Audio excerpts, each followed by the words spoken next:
Hey, hey, hey, Imag. Oh, why am I sad? I'm not sad. Well, I am a little sad because I screwed something up on changing my bike tire today, but that's neither here nor there. That this issue will be resolved. I did not destroy my bike. This I am certain. I just biffed something. I just put something out of alignment. How is everyone doing? That is the reason I did not have a 10-minute countdown. I have a 5-minute countdown. How, man? Okay, today is Saturday. Yes, today is Saturday. I am aware of the passage of time. I did not get up and start doing work today, so today must be Saturday. That is how that works. Ah. Morning, Corvus, Ian, Lampwick. How is it going, everyone? Oh my goodness, ignore that. And ignore that. Yeah, no, it is. Just did some cleaning that you've been putting off. Glad to hear it. Today is my family is in, well, my parents are always in town. My brother is in town today. He and his wife, and I'm very excited to spend some time with them this afternoon. But I think, is it bad to say that I'm more excited to do sermon prep this morning? Is it bad to say that? It might be bad to say that, but I might say it anyway. Since you're at a grad party today. Gotcha. Has a grad party today. Had a grad party would be interesting, given that well, I guess no, even at the foremost time it would be in the country I believe you are in right now, your sister lives in. It would still be weird if the grad party was already over. Ooh boy. Thoughts are scattered this morning. That is maybe I'm a little more frustrated about the bike tire than I let on. It's painting some new miniatures. That's awesome. Looking forward to things that can be stratified. You can be looking forward to spending time with family more immediately. Yes, that is incredibly fair, Lampwick. I am looking forward to spending time with my family, but I am more imminently looking forward to sermon prep, which is good, because sermon prep is more imminent than spending time with family. So, I've got my, my ordo, how do you say interest in Latin? How do you say interest in Latin? My ordo utilitates. There we go. It's like ordo amoris, but utility. Like yeah. Utilitates. We could also go No, Studium is a little, yeah, I think Utilitatis is probably, is what we want to go for there. There's a... Latin is a very interesting language. Because, like, I kind of want to learn Latin structure, because Latin structure is Romance language structure, but, like, parts of learning that quite literally contrast with contrast with speaking good English, which is always fascinating, because English is a Germanic language pretending to be a Latin language. So so you can trick yourself. You can mess yourself up something good. Oh man, I'm getting deeper into learning Japanese grammar, and man, the language is the language 1066. I'm actually not familiar with the reference there. Ah, I am not. History is not one of my strong suits. Freaking Normans. Yes. Okay. Gosh darn 1066. Oh man. I used to know the Latin for the Smash Bros. Intro. Oh man, and now I don't. It's like I can hear it in my head, but I can't put the words to it. Oh man, that's tragic. Yeah, that was a Super Smash Bros. Brawl was like the that more than any other video game in my childhood. I think that was like the anticipated thing. Norman invasion of England, bring high French into Germanic. Yes, yes. And I mean, again, it all goes back to the French, right? It's always the French. We can always trace it to the French.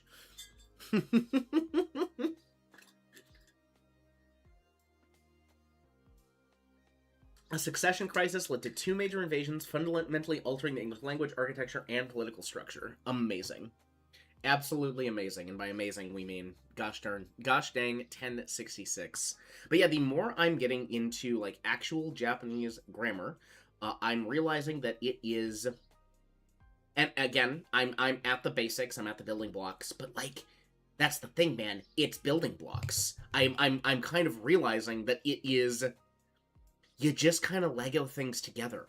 And maybe that is true for English as well. But I didn't learn English structurally. I learned English, naturally. Going to lurk sounds fine to me, my friend. I think, yeah, this is my show, and I want to do some kanji practice. So let's hop on over to. This is good for good for chatting. You learn English good. Yeah, man, you and me both. You and me both. Okay, let's scale that just a little bit. Bring that down. No, Windows, like, I know what you're trying to do, Windows, and I understand that you think I want this full screen, but Windows, I promise you, I don't. Windows.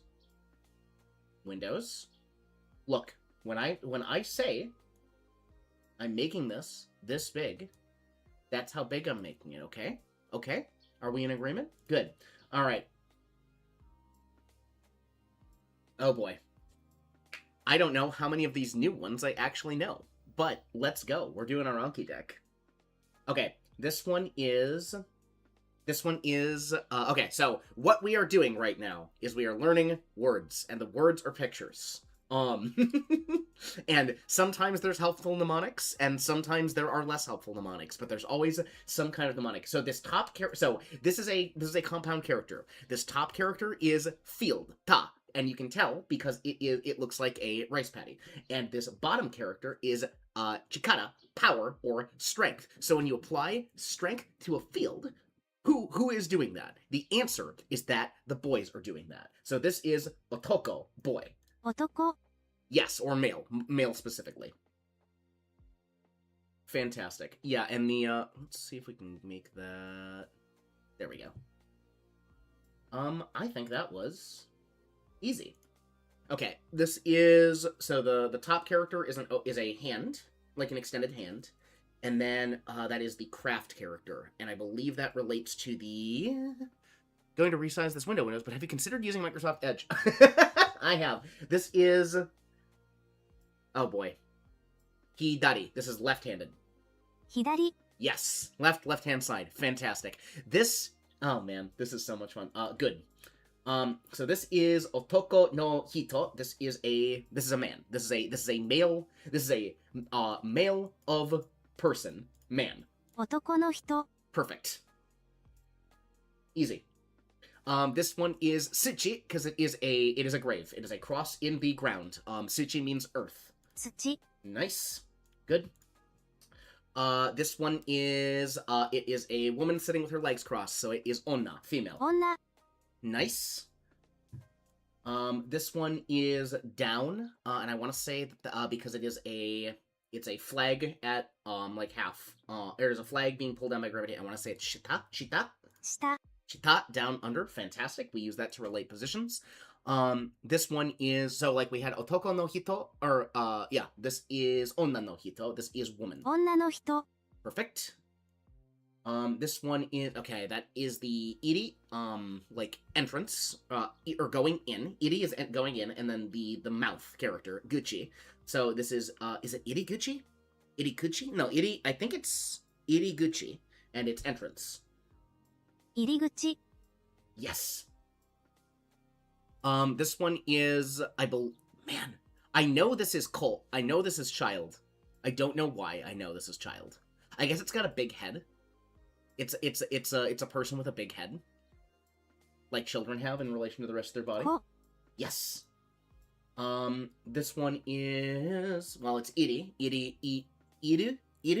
to go in, like the verb of. Iru. 入る Yes. Okay.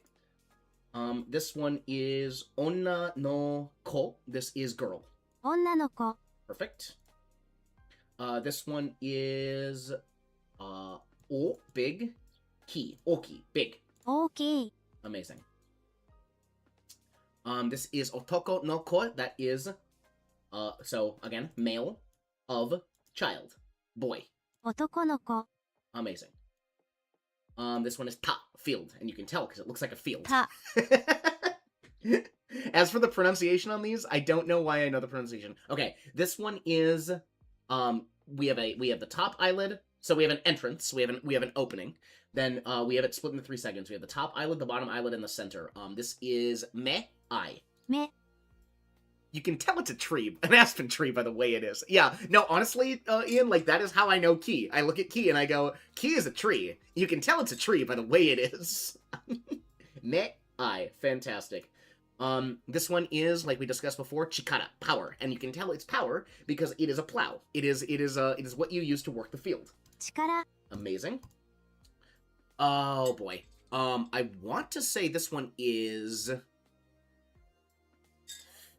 Is this se, like life or way of life? No, it's te, it's hand. Gosh darn it. Alright. This one is ue, up. 上 And you can tell because it's a flag flying in the wind. Okay, this is like an eye, but it is framed by hair, and I believe that is Mimi, ear. Mimi. Oh, this language is wild. Okay, so this is to, like stop. Tomeru, like the stop command. Stop. 止める Yes. All right. This one is ki. Carpenter. It's a big skill. It is a yeah. 大工 Daiku. Oh no. Hard. Try that again. Oh man. I want to say this is ashi, foot. I could not for the life of you tell me I could not for the life of me tell you why it's foot. Is that like the ground?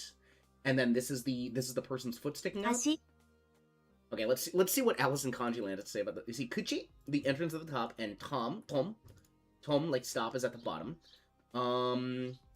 Except that a policeman can have both foot, but we say that when you put your foot in your mouth, you need to stop talking, so does a mouth stop. Okay, the Alice in Wonderland-esque... I love the Alice in Wonderland-esque mnemonics for certain things. This is not doing it, Chief. But I did get it. Okay, this is te. We got this one wrong already. 手 And it's hand. And it just looks like it has 6 fingers. It's the man with 6 fingers! Alright. This is deru. This is exit. So this means leave. And this is the verb form. So deru. Or to go out. 出る Yep, fantastic.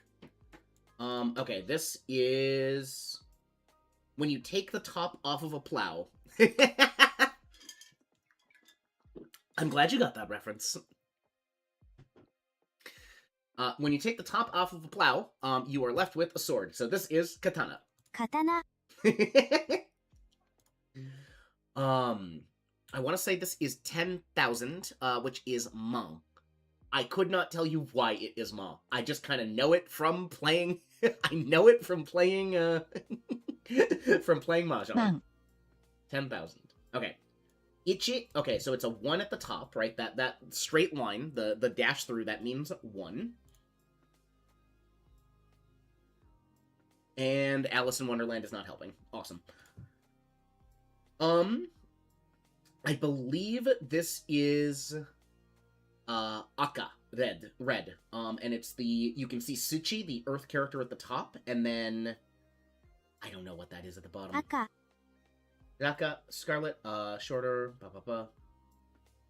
Top is Suchi, underneath, almost symmetry, yep. Oh, it is a katana beneath. Okay, so when you take a sword to the earth bleeds.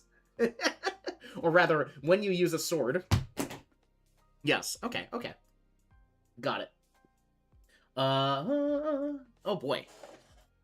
While this isn't chikara, and it isn't katana, I don't know what this is. 9 9. It's 9, everybody. Q, 9. Q, 9.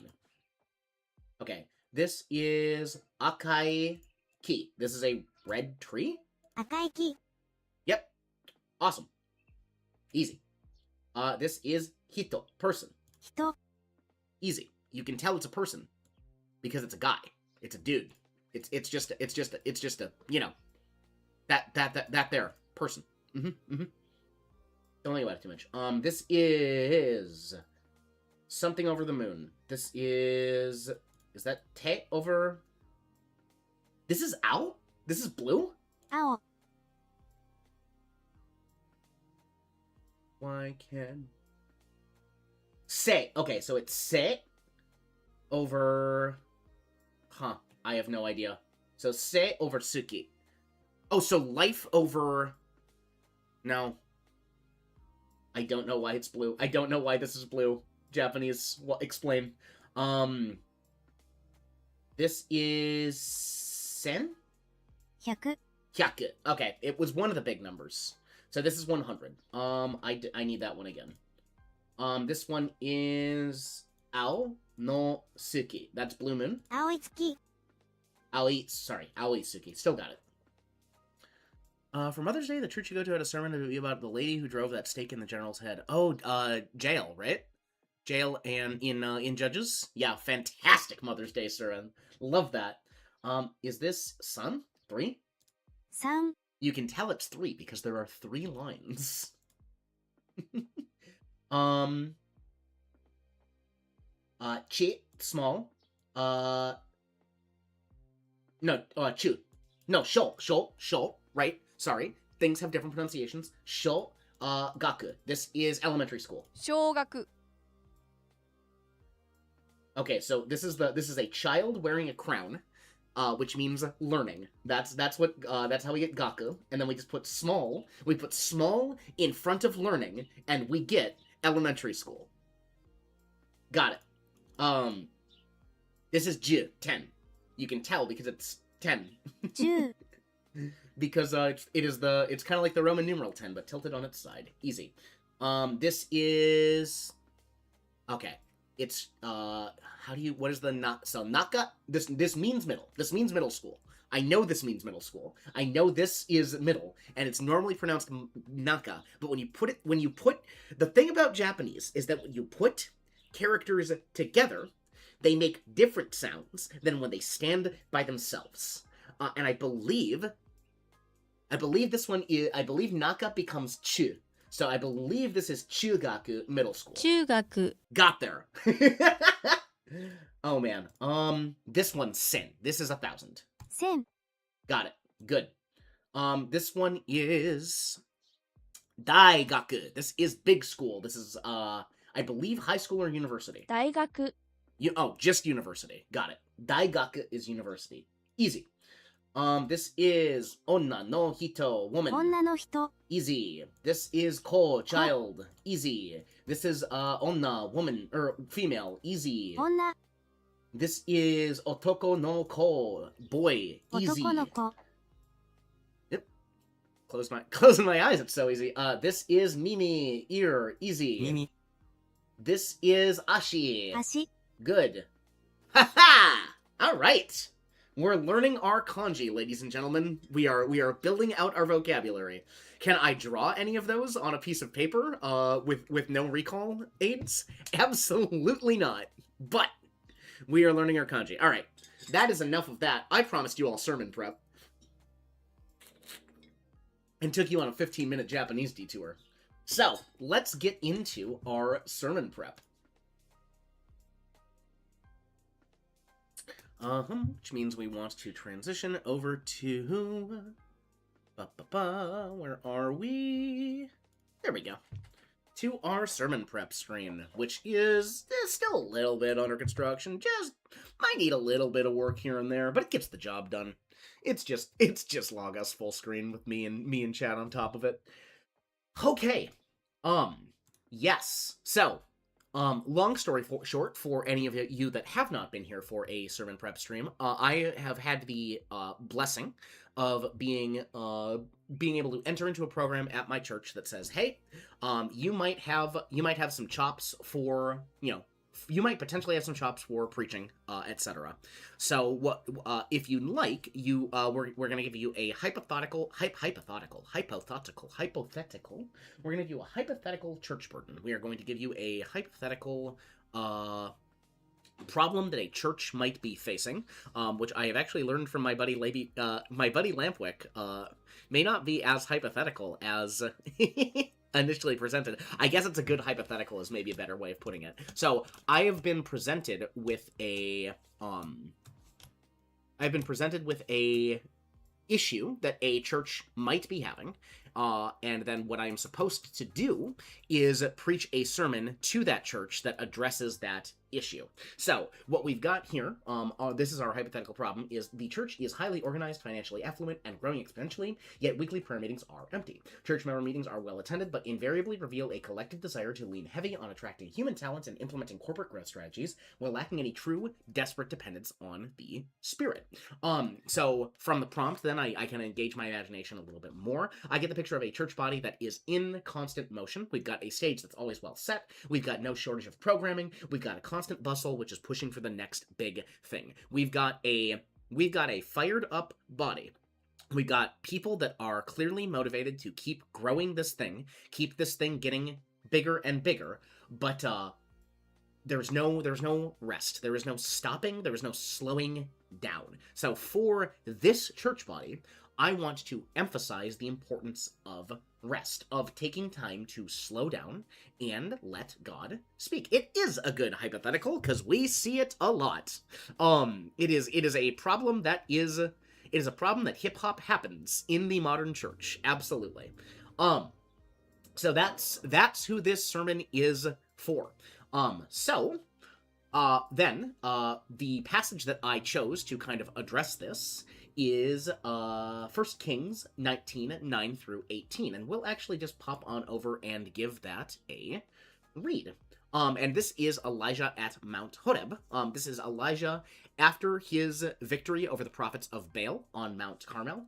After he seems to have gotten the people of Israel to once again recognize that the Lord is God, but it does not do what Elijah expected it to do. There is not an overthrowing of Ahab and Jezebel. In fact, Jezebel digs her feet in all the harder, and sends a death threat to Elijah. So that is where we're at now. Elijah flees into the wilderness, asks God to let him die, and that does not happen. And then we get here. So let's go ahead and give this a read. So this is First Kings, again, this is First Kings 9, First Kings 19, 9 through 18. This is the word of the Lord. Then he came there to a cave and lodged there, and behold, the word of the Lord came to him. And he said to him, What are you doing here, Elijah? He said, I have been very zealous for the Lord, the God of hosts, for the sons of Israel have forsaken your covenant, torn down your altars, and killed your prophets with the sword. And I alone am left, and they seek my life to take it away. So he said, Go forth and stand on the mountain before the Lord. And behold, the Lord was passing by, and a great and strong wind was rending the mountains and breaking in pieces the rocks before the Lord, but the Lord was not in the wind. And after the wind an earthquake, but the Lord was not in the earthquake. After the earthquake a fire, but the Lord was not in the fire. And after the fire a sound of a gentle blowing. When Elijah heard it, he wrapped his face in his mantle and went out and stood in the entrance of the cave. And behold, a voice came to him and said, What are you doing here, Elijah? Then he said, I have been very zealous for the Lord, the God of hosts, for the sons of Israel have forsaken your covenant, torn down your altars, and killed your prophets with the sword. And I alone am left, and they seek my life to take it away. The Lord said to him, Go, return on your way to the wilderness of Damascus, and when you have arrived, you shall anoint Hazael king over Aram, and Jehu the son of Nimshmi you shall anoint king over Israel, and Elisha the son of Shaphat of Abel Meholah you shall anoint as prophet in your place. It shall come about, the one who escapes from the sword of Hazael, Jehu shall put to death, and the one who escaped from the sword of Jehu, Elisha shall put to death. Yet I will leave it 7,000 in Israel, all the knees that have not bowed to Baal, and every mouth that has not kissed him. So, what we've got here is crazy how old Damascus is. It's still there today. Yep. It's still there today. Some places they don't change. Noun prop Damascus place divided kingdom. Yep. Elijah's late prophetic career. Yeah, it is crazy. Not in the and not in the Tyre sense. Tier.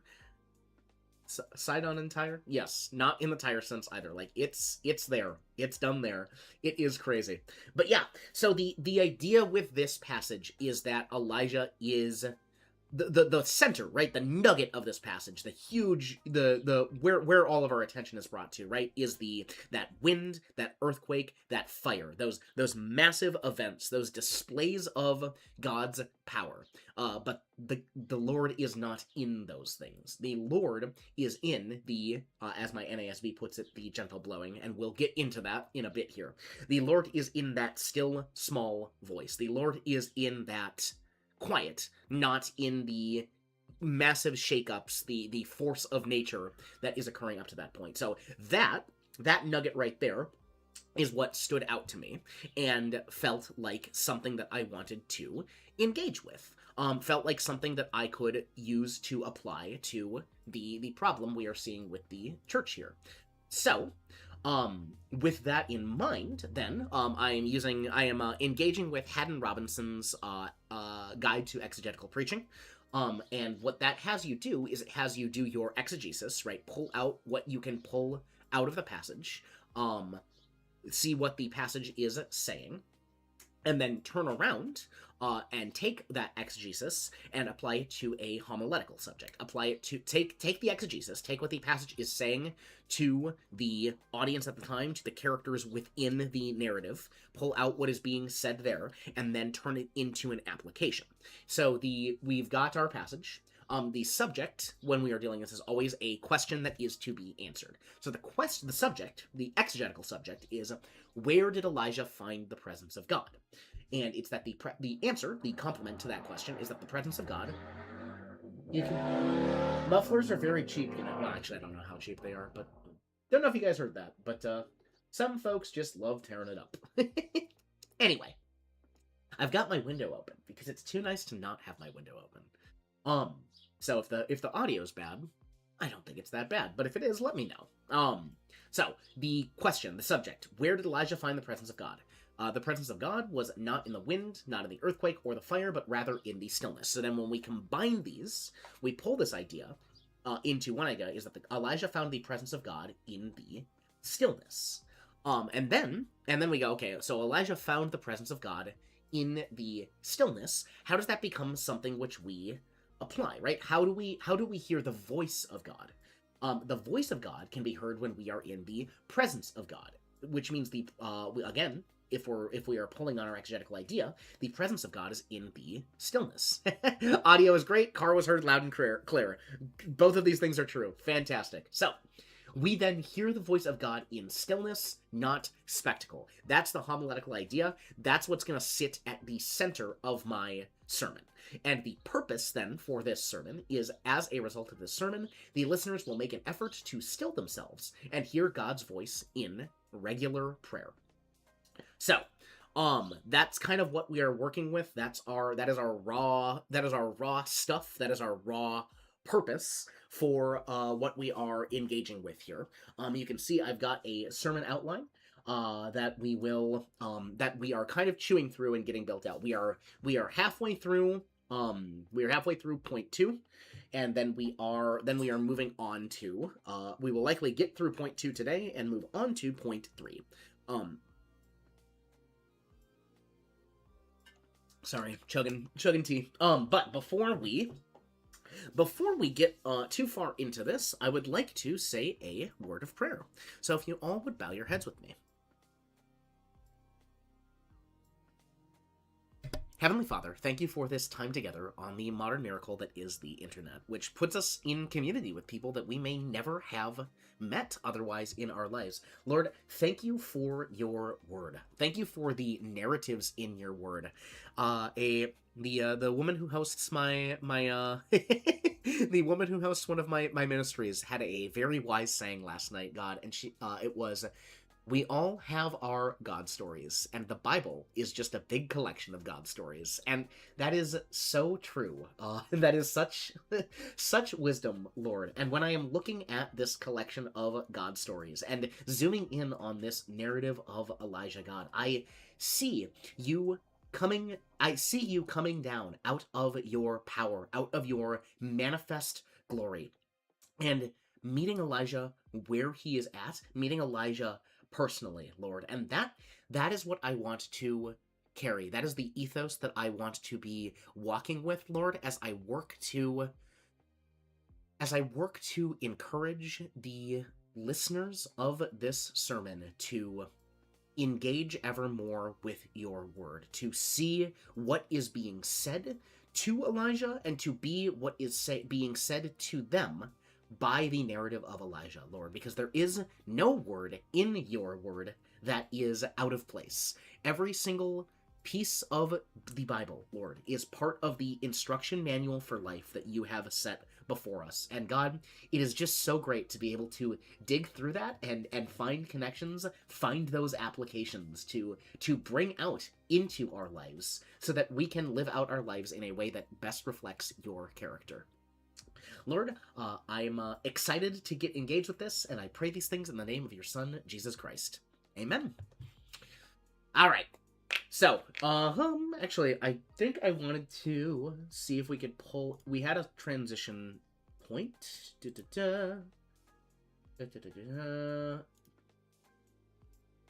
it has never been a question. So, yeah. So, what I'm gonna do with our introduction here, is I myself, Renai Paragonic, have recently learned, like, within the last several months, have learned something very important about myself. And the thing I learned that was important about myself is as follows. I am a person who has an incredibly hard time saying no to things.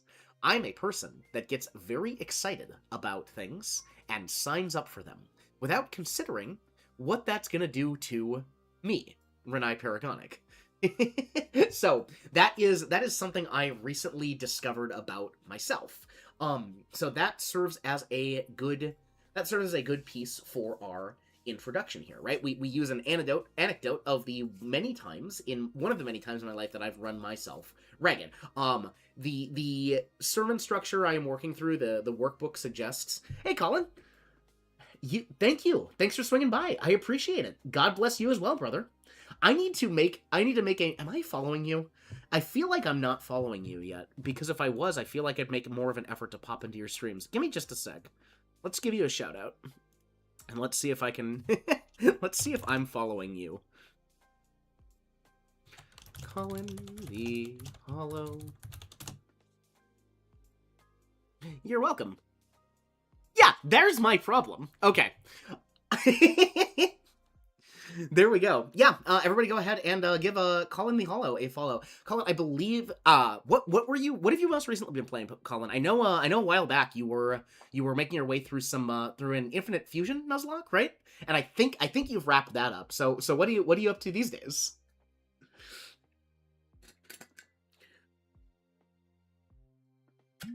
I love to support. I mean, like, it costs nothing to support each other. Been playing Infinite Fusion, took a break, but okay. So we are back on Pokemon Infinite Fusion. So anybody that's in for a Nuzlocke, or anybody that just wants to support a fellow brother in Christ out there, give him a follow. Stop on by. Awesome. And I will be making an effort when you pop in as well. Thanks for swinging by, Colin. Really appreciate it. Night in the Woods. Tell me about, or what is Night in the Woods? Night in the Woods. Intro. Oh, I've seen this. Okay, yeah. Fascinating. Yeah. Seems like a blast. Yeah, all right. I do love me a visual novel.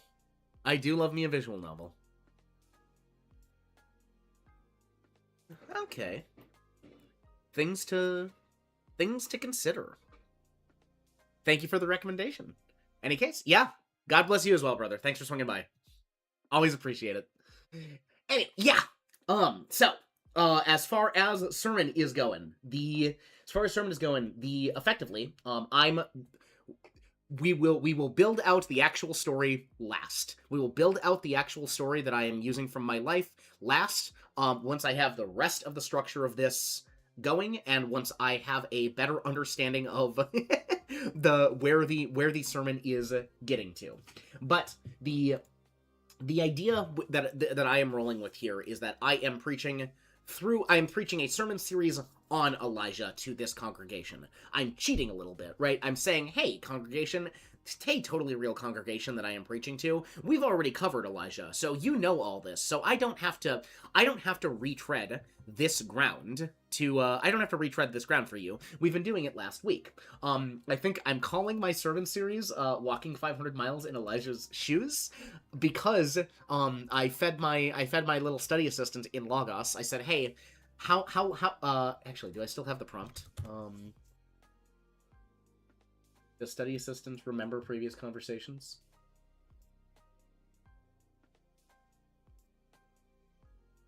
Yes. So I had a previous conversation with my little study assistant, who is he is an AI agent contained within Logos software, which means that I can point him at particular questions and know that he is working through a curated library, right? And I asked if we added up all the travel which Elijah undertook in the Book of Forest Kings, roughly how many miles would it be? And that, like, again, I know there's a lot of discourse around the use of generative AI right now. And like to the credit of the folks that would tell me to go out and engage the Bible and do this myself, I absolutely could go out and engage the Bible and do this myself. And maybe I should have. But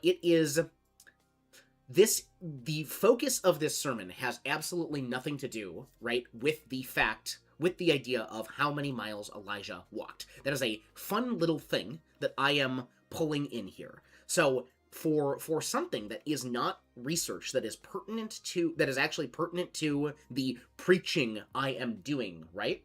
I don't have a problem with offloading that research to an AI agent. And of course, right? Of course I will double check that. Of course I will, of course I'm not just going to take it at face value. But it gets me close enough for the little fun fact for doing something like naming the hypothetical sermon series that I am doing. So, Elijah, right, so last week, when we were working, Elijah experienced his what should have been his greatest triumph, but instead found himself running for his life. And Elijah was discouraged to the point of death. There have been so many theology nerds typing on the internet for the past 30 years.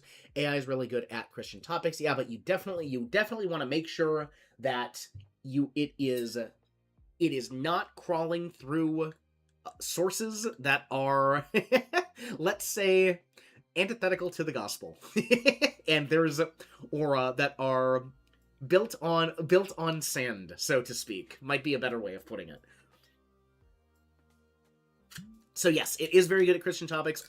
As always, always when we are engaging with the clankers, check the sources. Absolutely check the sources. Make sure you know where the information is coming from. But yes, so we're calling our sermon series "Walking 500 Miles." You know what I'm saying. Walking 500 miles in Elijah's shoes. And Elijah experienced what should have been his greatest triumph, but instead God found him running for his life. You are always welcome to hop on call, JB. Absolutely. You're having you to just to chime in at the time to the chiming time, the time to chime is always appreciated.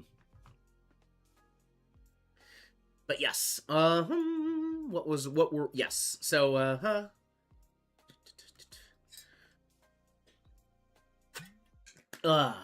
I saying? Yes, so we are at a point where Elijah is run ragged. Elijah's at a point of potentially humorous desperation, right? Elijah is at a point where he wants to die. Elijah is discouraged to the point of death. And he is welcome in, Lampwick. Hello.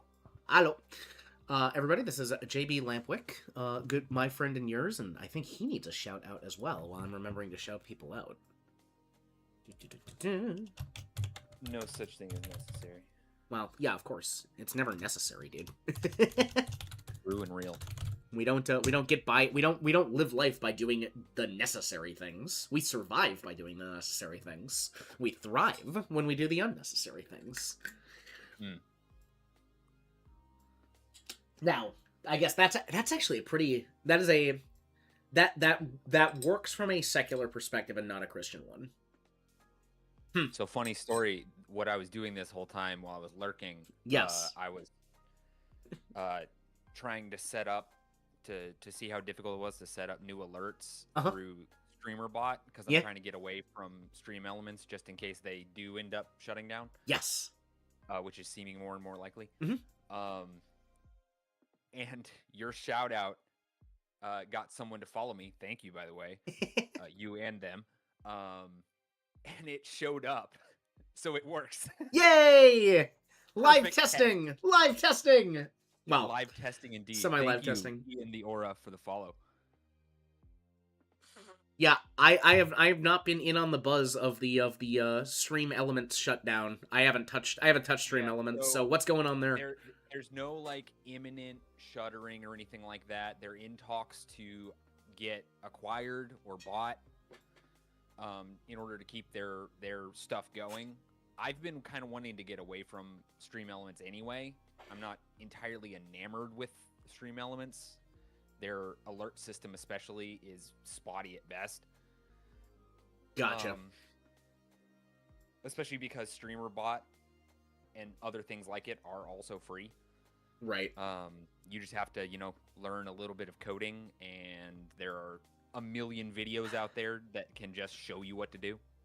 I am man, when I need to not say words like when I have time, because I do have time. When it becomes a priority, because I am learning to do my priorities. It is on my list to code my own StreamBot. Like, I don't think it's gonna be particularly hard. I've done such things in the past. Mm-hmm. And if I code my own, oh man, I can have some serious fun with it. Yeah. The fun thing about coding your own is that you just get to go grab the best parts of everybody else's things and mash them together into your thing. Yeah. Now, how do I bring this entire scene. Oh, Yes. Okay. So where we're at in sermon prep right now is we are halfway through point 2. And I think what I want to do, and it's just kind of something I've been doing as we've gotten in here, is just preach through what I have so far.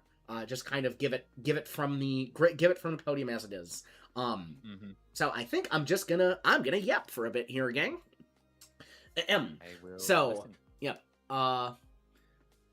So Elijah is Elijah. Okay, how do I want to start this? So just like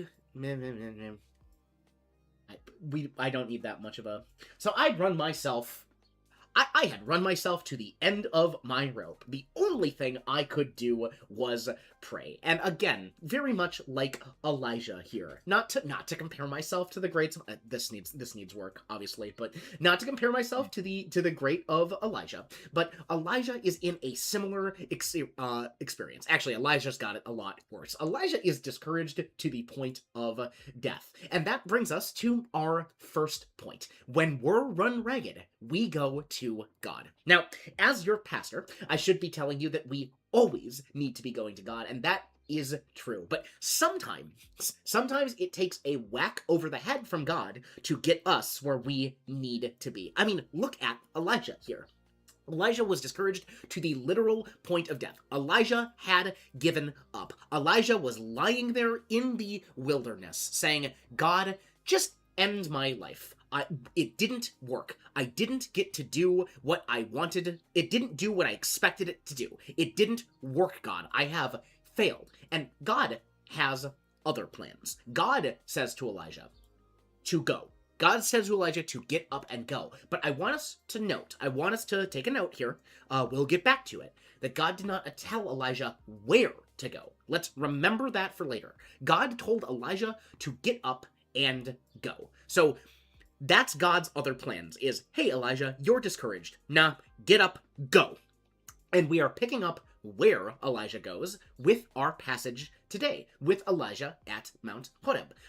Now, Mount Horeb is another name for a mountain I think we are all familiar with, Mount Sinai. And here Elijah is encountering the presence of the Lord. And honestly, pretty much any person in Elijah's shoes, pretty much anybody from the nation of Israel, would identify Sinai as the mountain of the Lord. And to understand why, we're just going to look at context from a couple passages in Exodus. So in Exodus 19, we see the presence of the Lord descend on Sinai. And not only do we see the presence of the Lord descend on Sinai, the presence of the Lord descends on Sinai in a way where the people are warned to go nowhere near it, lest they be stoned to death on the command of God. This holy ground, they are not even to approach it. A beast that even approaches it is to be shot through or stoned to death. Or, once the presence of the Lord has descended past this period of consecration, that the Lord, they are warned not to approach, lest the Lord break out against them or smite them in some other readings. But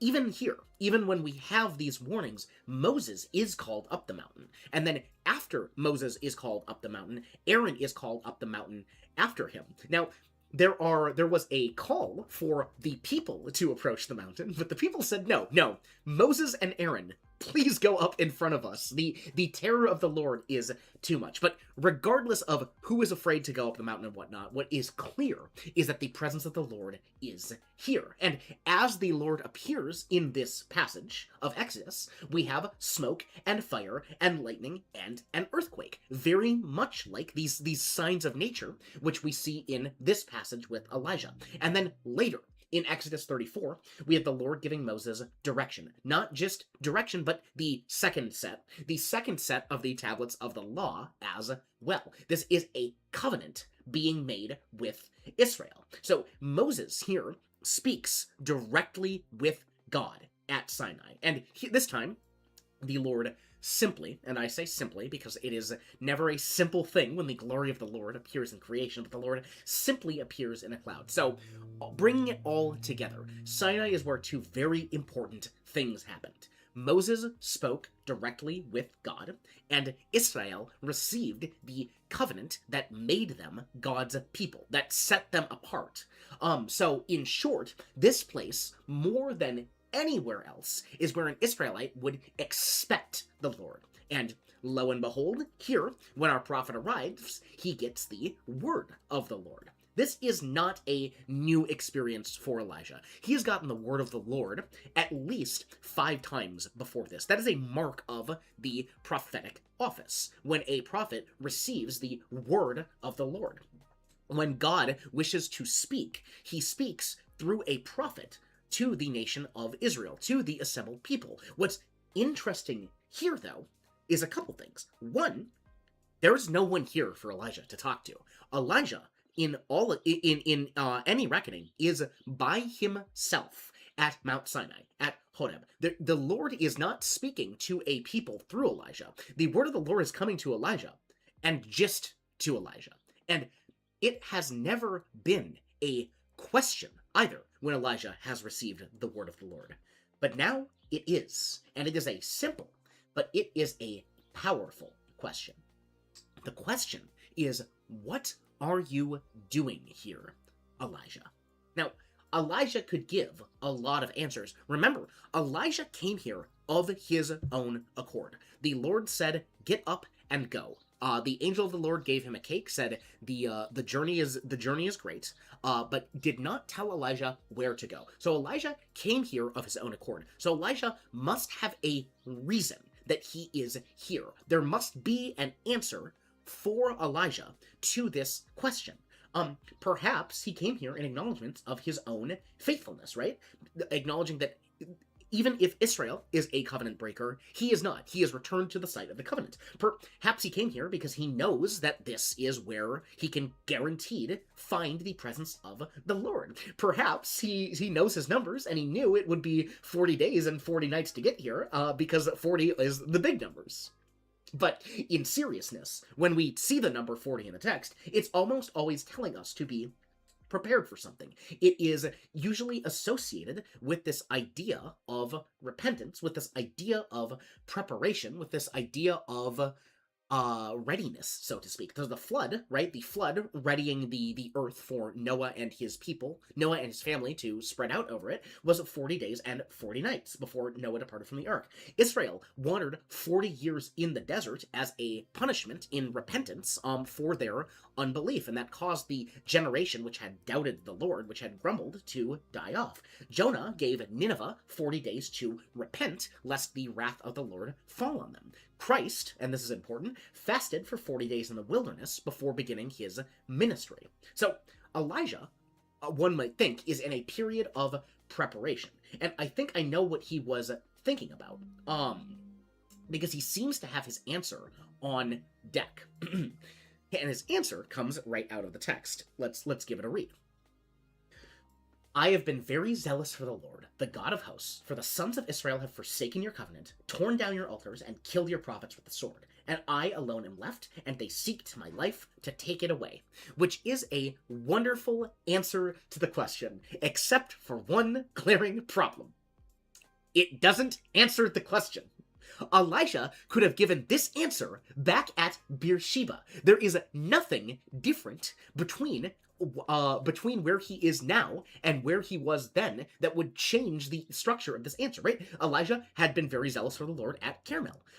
The sons of Israel had forsaken the covenant at Carmel, had torn down the altars and killed the prophets with the sword before Carmel. And Elijah alone is left, and they seek his life to take it away. This was known to him in Beersheba. This is why he fled out to Beersheba in the first place, because Jezebel was after his life. So there is nothing about being here at Horeb, at Sinai, that Elijah is answering with this answer to the question. Again, he could have given this at Beersheba, and I feel like he's been thinking about it for that 40-day wandering since then, because Elijah Elijah is very focused on what has run him ragged. But the answer to the question which the Lord posed is that Elijah is here because this is where God is. This is where God spoke to Moses. This is where God gave Israel the covenant that made them the nation that was God's people, that makes all of this engagement with idolatry that Elijah is so zealous against, that makes it so awful because they are covenant breaking. This is where that covenant came from. Elijah has been run ragged. In response, he went to where God spoke to Moses and spoke to the entire congregation. And what does God say in response to Elijah laying out his case? Well, God keeps it simple. God knows what Elijah is here for. God knows what each of us needs when we are run ragged. And this, beloved, brings us to the heart of the passage. I'm going to read again. And behold, the Lord was passing by, and a great and strong wind was rending the mountains and breaking in pieces the rocks before the Lord. But the Lord was not in the wind. And after the wind, an earthquake. But the Lord was not in the earthquake. And after the earthquake, a fire. But the Lord was not in the fire. And after the fire, the sound of a gentle blowing. When Elijah heard it, he wrapped his face in his mantle and went out and stood in the entrance of the cave. And behold, a voice came to him and said, "What are you doing here, Elijah?"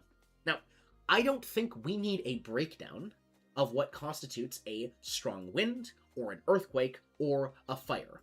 All we need to recognize in this moment is that the Lord was not in these massive displays of power. The Lord was not in these displays of nature being turned upside down. The Lord was in this gentle blowing, as my NASB renders it, and frankly, I think it does it a bit of disservice. I love my NASB, but here I think it is doing the concept a disservice. Other translations render this gentle blowing as a low whisper, or my personal favorite out of the KJV is a still, small voice. Now, the underlying Hebrew gives us even further insight here. We have the kol, which is the sound, the din, or a voice, of a demama, the ka, of a calm small. We have the voice of a calm small, the sound of a calm small.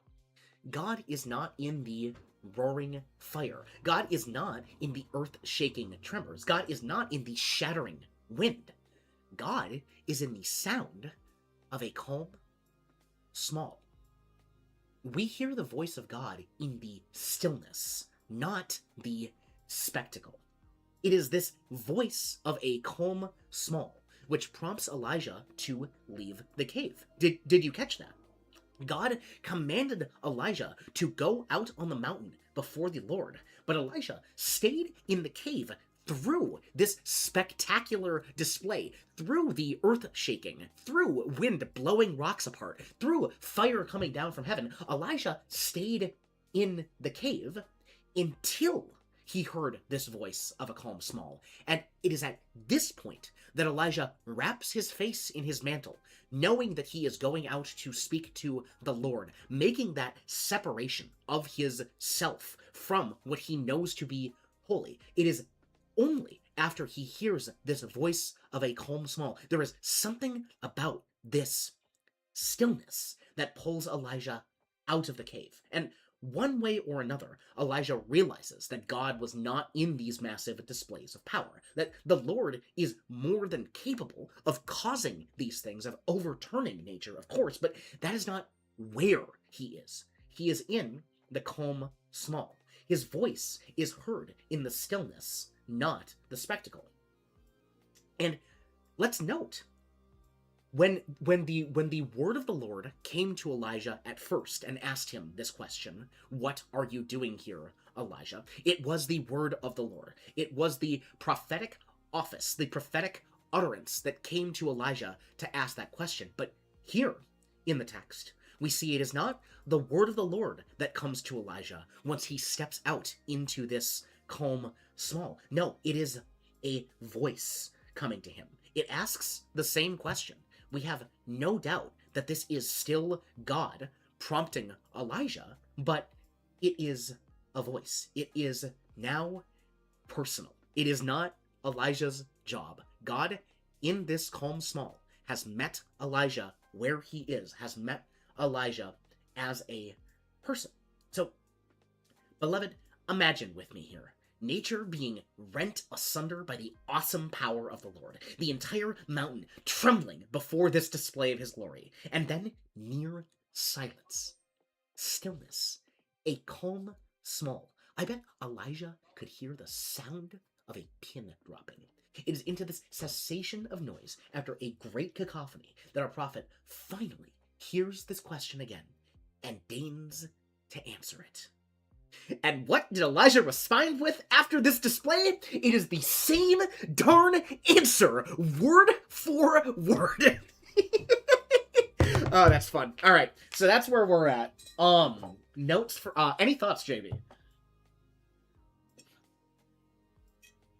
I'm liking where you're at so far. You've definitely got the energy going. Yes. I don't think I have any, like, I mean, I've never preached a sermon. Yeah, of course. Taught a Sunday school lesson, but you know, like 2 times. Also, any thoughts, chat? Sorry, not just JG. I think you've got the flow as well. Mm-hmm. I will say, and this is just, you know, if you were actually going to present this sermon, yes, you know, slow down. Yeah, that's always slow down. That is the number one piece of advice I get whenever I public speak, is that I talk too fast. Well, it's hard. No, it's very difficult. Yeah. Because you know your adrenaline's up because you're in front of people. You're excited about the material. That is, yeah. I think that is my problem more than anything else. I want to chug ahead. I want to get engaged. Yeah. No. Yeah. Thank you for a confirmation that I am once again talking too fast. I definitely. Yeah. No. Absolutely. I want to leave a note for myself here that I need to either truncate or like clean up or something this Moses bit, like the Sinai context, because like it drags and I restate most of it later. Truncate or move around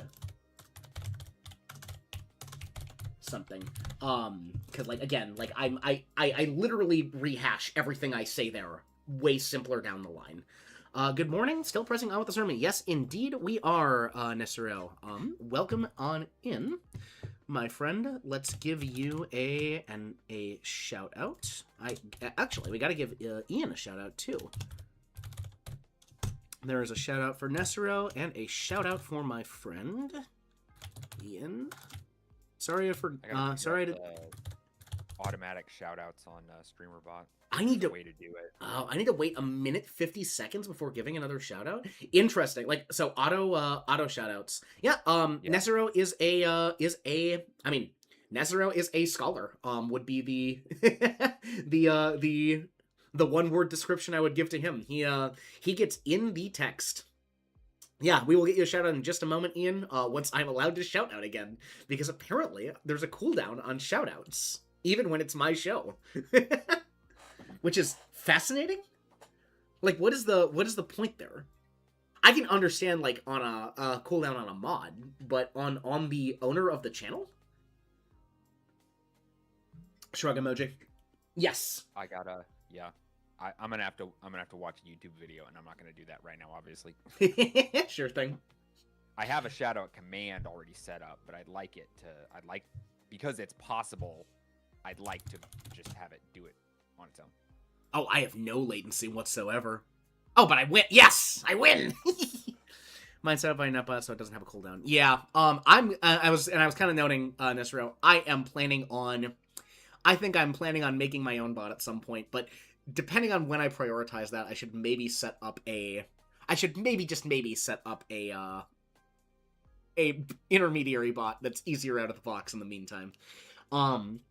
Yes. So I definitely want to truncate or move this bit around. The context is very good.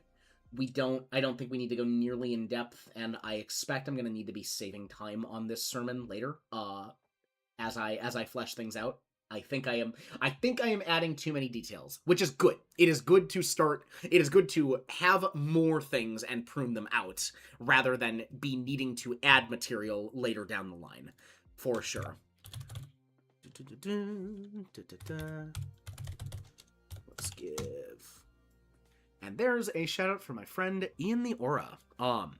And when I last caught Ian streaming, it was some Pokemon challenge runs, if I am recalling correctly. Alrighty. So I want to move that around. New experience for Elijah. He's received the Word of the War before. Should be back in the next couple days. Awesome. Well, get those follows to catch him when he returns. Elijah gave a lot of answers. I think I definitely want to clean up this postulating a bit and maybe move it to after. Period for something significant, and often has something to do with preparation or repentance. With that last follow, I am almost. Almost? Where am I at? Where am I at? Where are you at? Okay. I'm at Move that 44. Gotcha. 6 away from the 50. Nice. Yeah. Seems to have an answer on deck. Okay, so I want to clean this section up as well. Let's leave myself a note. Clean this up. The postulating is good, and it serves for some context, but it runs on a bit again, and I rehash half of it 2 points down, and like it's something Haddon Robinson hits on time and time again is that you do need to say things multiple times. It is just how I am saying things multiple times, because right now I'm saying just the same thing two thoughts later, which again is good. I just don't want to say the same thing 2 thoughts later. I want to say the thing but differently.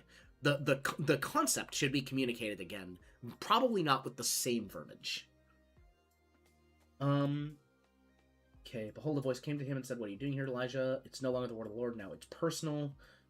Nature being rent asunder, near silence, sound of a pin dropping. It is into the cessation of a noise that after a great cacophony that our prophet receives another chance to answer the question." So I wanted to change that phrasing here. I wanted us to remember that Elijah's first answer was true, mostly, but bad. Was a bad answer. What are you doing here, Elijah? Well, here's my complaints. Yes, Elijah, but you came to Mount Sinai. Why are you here? Okay. So now we've got a bridge of the gap. Now we have delivered our point. We have expounded upon our point that we find the voice of God in stillness in the spectacle. We have hit our point that like the voice of God in the stillness here after the spectacle, that is personal. That is where we are having those meaningful, engaged conversations with God, where God is meeting us where we are at. But we need to get to. Point 3. And point 3, just to remind myself, point 3 is where we're going to go very Jesus. But before we go very Jesus, we've got to pull out the Elijah. So point 3 is that stillness stabilizes spectacle. So point 3 is going to ride along. I guess we get to point 3 by continuing to read through the Bible, by continuing to read through the passage. That's probably a pretty good way to get through this sermon, which is unpacking this passage. But yes. So the idea. So Elijah responds with the same darn thing, word for word. Do I want to expound on that point any further? I don't know if I need to. I think the delivery kind of makes the point for me. I think actually what I want to engage with here is God's response, right? Is how God responds to this statement of Elijah. And I don't want to like characterize God, but I do just imagine like Elijah gives this same answer. Actually, I do want to talk about reading the Bible. No, that sounds like some dangerous novelty. I know, right? I know. that it could lead to some quite terrible personal interpretation, and that's private interpretation even, and that's no good. Yeah. Sorry, I'm sorry, Rome, but I just gotta take my shots sometimes. So Elijah and maybe, and that's my deadly pride speaking, right? That's the pride, right? Okay. Anyway, what did Elijah respond with after this display? The same darn thing, word for word. Actually, I do want to consider the possibility that he's not like that. It is not that he has changed his tone. That despite the fact that he is saying the same thing, that he has changed his tone. Now, I want to give Elijah some credit here. Elijah, some credit here. Or at least consider the possibility that this encounter has moved him. Actually, this is gonna be fantastic for transition. Now, I want to give Elijah some credit here, or at least consider the possibility that this encounter has moved, has changed him, moved him, has affected him, has shaken him, has touched him, has... Oh, what's the word I'm looking for? This encounter has engaged him, has bolstered, buoyed. Ooh, I kind of like that. Admonished him. Yeah. That I like. Thank you, Nesero. Beautiful. Yes, that's what we're after. Now, I want to give Elijah some credit here, or at least consider the possibility that he has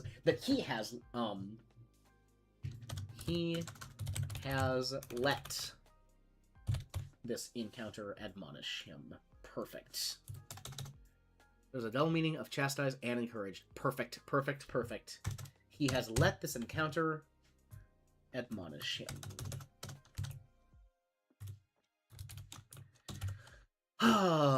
What the biblical text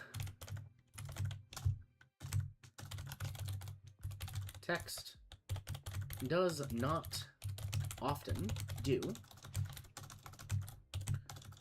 is explicitly tell us the tone in which the spoken word, in which individuals are speaking. The biblical text does not often do is explicitly tell us the tone in which that's a lot of words to say. I feel like the Bible does not often tell us the tone with which people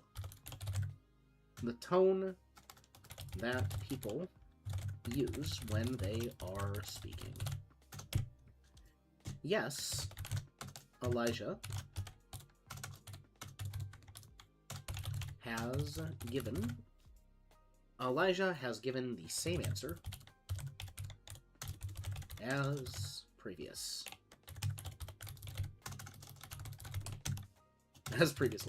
Word for word.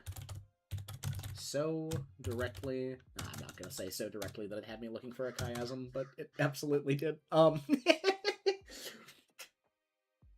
If there is a chiasm here, it is bigger and not in the shape of the passage that I am preaching out of, which is unfortunate, but that's neither here nor there. You bet your britches that if I could have fit it in and made it make sense, I would have. Bible does not often tell us a tone that people use when they are speaking. Yes, Elijah has given the same answer as previously, word for word. But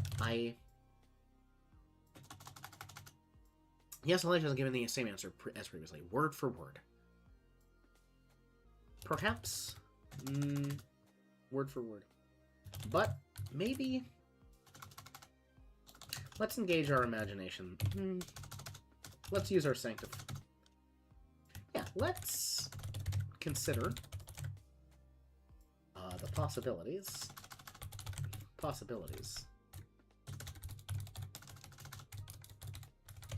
With our sanctified imaginations. Good. It is not afternoon for me, Elijah. Good morning indeed. It is yet morning. It is yet morning for a glorious 42 more minutes. Hope you're doing well today as well, brother. Thanks for popping in. Okay, now I want to give Elijah, not that Elijah, this Elijah. And I want to give Elijah some credit here, or at least consider the possibility that he has let this encounter admonish him.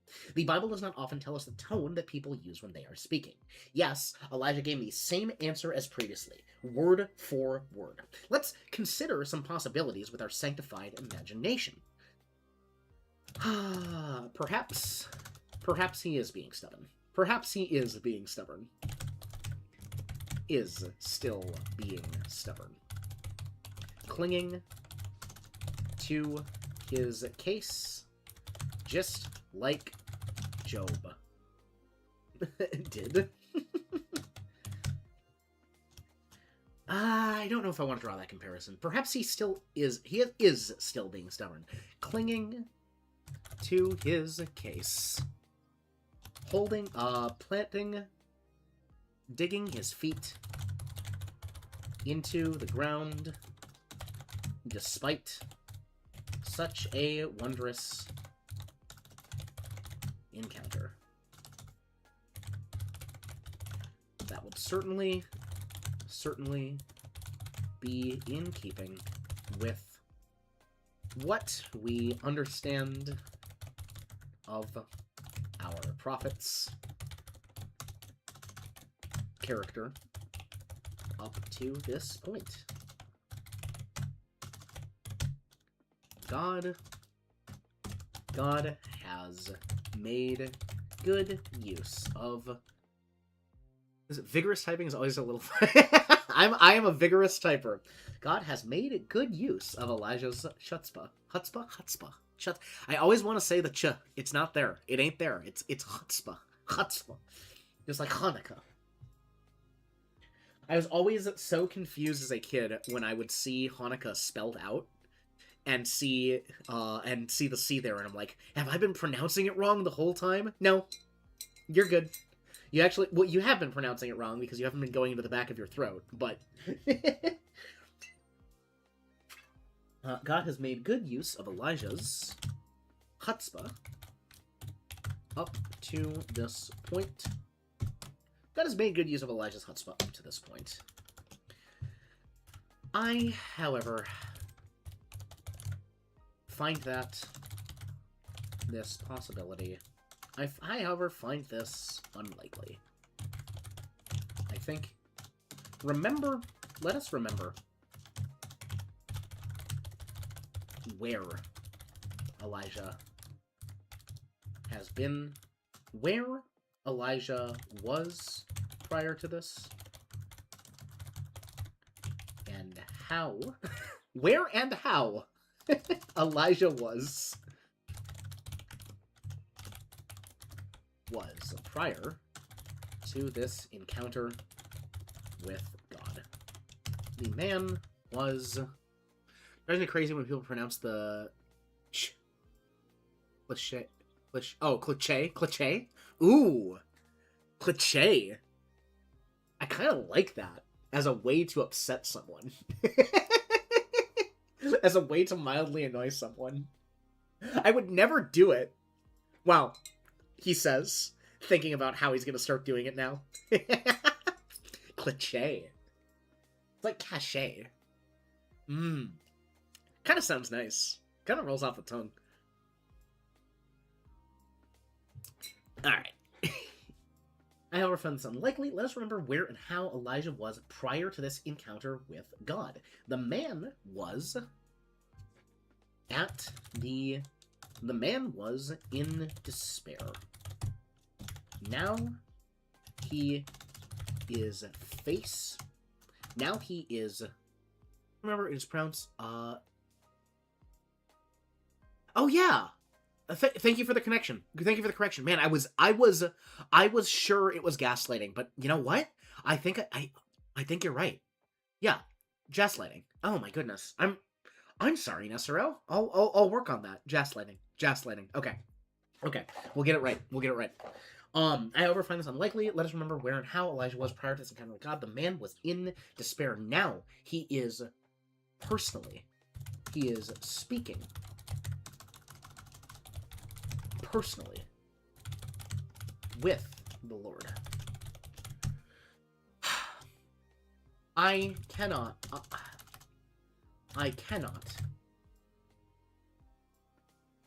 even Elijah. This must have an effect on even Elijah. This must mean this. I cannot imagine. Now, how do I phrase this? It is beyond me. There we go. Let's use strong words. It is beyond me to imagine that this would not affect, that this would not, what is the word I'm looking for? That this would not quiet him, that this would not quell him, that this would not,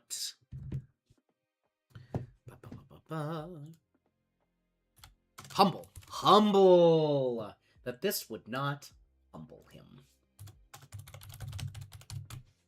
It is beyond me to imagine that this would not humble him.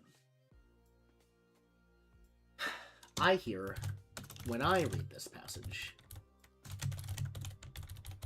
and you are free to disagree with me, beloved.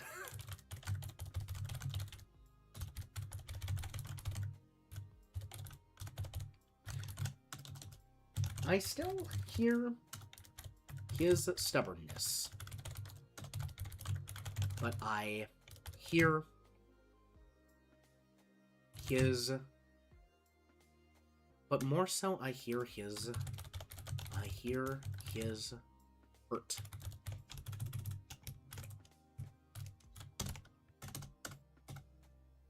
I hear him. I hear.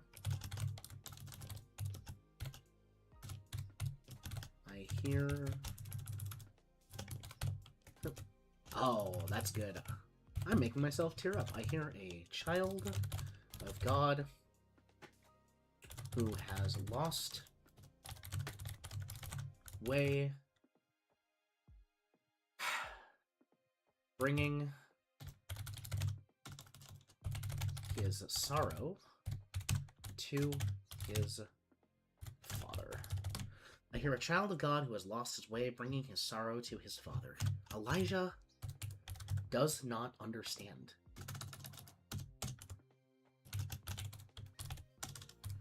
Does not understand why his efforts have not produced the results he expected. Has he not been working? Has he not been doing the will of God for his entire ministry? Yeah. Okay, let's unspool that a bit. Okay. Beloved, imagine with me, nature being rent asunder by the awesome power of the Lord. The entire mountain trembled before this display of his glory. And then, near silence, stillness, a calm small. I bet Elijah could hear the sound of a pin dropping. It is into this cessation of noise after a great cacophony that a prophet receives another chance to answer the question. And what does Elijah respond with after this display? The same darn thing. Word for word. Now, I want to give Elijah some credit here, or at least consider the possibility he has let this encounter admonish him. The Bible does not often tell us the tone that people use when they are speaking. Yes, Elijah has given the same answer as previously, word for word. But let's consider some possibilities of tone with our sanctified imaginations. Perhaps he is still being stubborn, clinging to his case, digging his feet into the ground despite such a wondrous encounter. Now, that would certainly be in keeping with what we understand of our prophet's character up to this point. God has made good use of Elijah's chutzpah in his ministry. I, however, find this unlikely. Let's remember where and how Elijah was prior to this encounter with God. The man was in despair. Now he is speaking personally with the Lord. It is beyond me to imagine that this would not humble him. When I read this passage, and you are free to disagree with me, beloved, I still hear his stubbornness, but more so, I hear his hurt. I hear a child of God who has lost his way, bringing his sorrow to his father. Elijah does not understand why his efforts have not produced the results he expected. Has he not been doing the will of God for his entire ministry? Okay, I hear a child lost his way is not the phrasing we want. A child of God who feels lost. There we go. Bring his sorrow to his father. Elijah does not understand why his efforts have failed to produce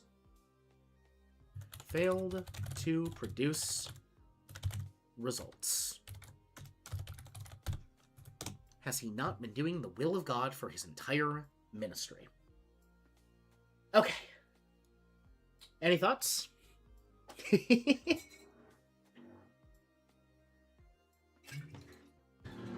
Elijah's credit here. Let's consider the possibility. The Bible does not often tell us the tone of the people that people use when they're speaking. Sounds good so far. Yeah. So now we just got to, and it gets into it is. There we go. There's our transition. Whether.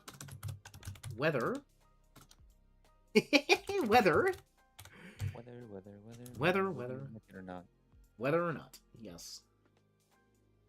Man, but having a false start, like when I am formulating ideas, I false start so many times because I am trying to formulate the idea. My mouth has, and this is again part of my problem. My mouth has started running before my thought processes have actually gotten to where I expect them to be. I know I'm going to get there, and I want to start talking about it, but I'm not there yet. So it's whether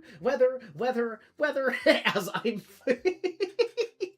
Oh, I love me so much.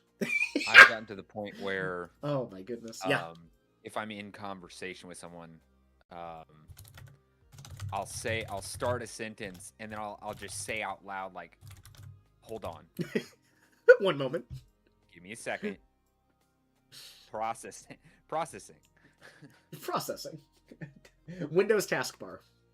Yeah. It is better than Nisero, but I am still a chronic as well, and all I have to do is go back and watch any stream of mine to see it happening.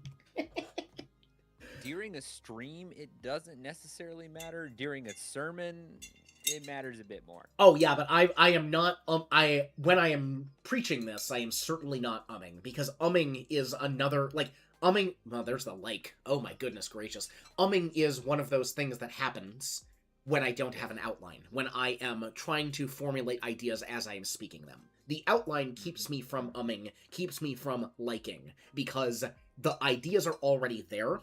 I am pulling them out, repackaging them, and representing them. Hi. How does Elijah respond? Or how does Elijah do so? With the same darn answer or response. Word for word. Okay. Whether Elijah is being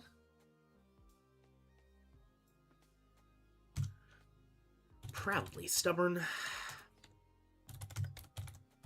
I gotta decide if I want to try and go mobile with this, because there's a recipe I'm wanting to try today, and Just I'd go. like to do my test run of it before my wife gets home. Why not just go start a JB cooking stream? Maybe cooking stream. I have not figured out taking my streaming mobile yet. Yeah, I need to get an above desk camera set up because I have a Lego tabernacle that I really want to build, but I'm not gonna build it not on stream. I have a webcam that I could pretty easily like clamp to the top of because my desk has a shelf like above where my monitors sit. It's like a 3-tier desk. You have the desk, you have a small shelf where the monitors sit, and there's a top shelf where I have my Legos and stuff displayed. Fantastic. So I could very easily move my webcam and somehow clamp it up here and Yeah. do like a hand cam thing, but I don't you know don't how know. that would all work. You don't know how it works until you do it. Jorksy was taken. Welcome to the stream, first time chatter. I am doing just fine on this fine day. I may have the only complaint I have is against myself. I may have messed up my bicycle while changing a tire, but I've been having a fantastic time with sermon prep. How is your day? And 2, what brings you to stream? Thanks for stopping by. We are working on some sermon prep for a practice sermon to see if if I've got chops for sermoning. Preaching is the word. Preaching. Here's the problem with saying the word preaching. Preaching feels too.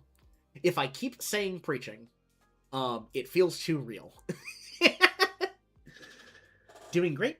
Due to it being happy birthday, Jorksy was taken. I'm honored that you have decided to spend some of the time on your birthday by popping into stream here.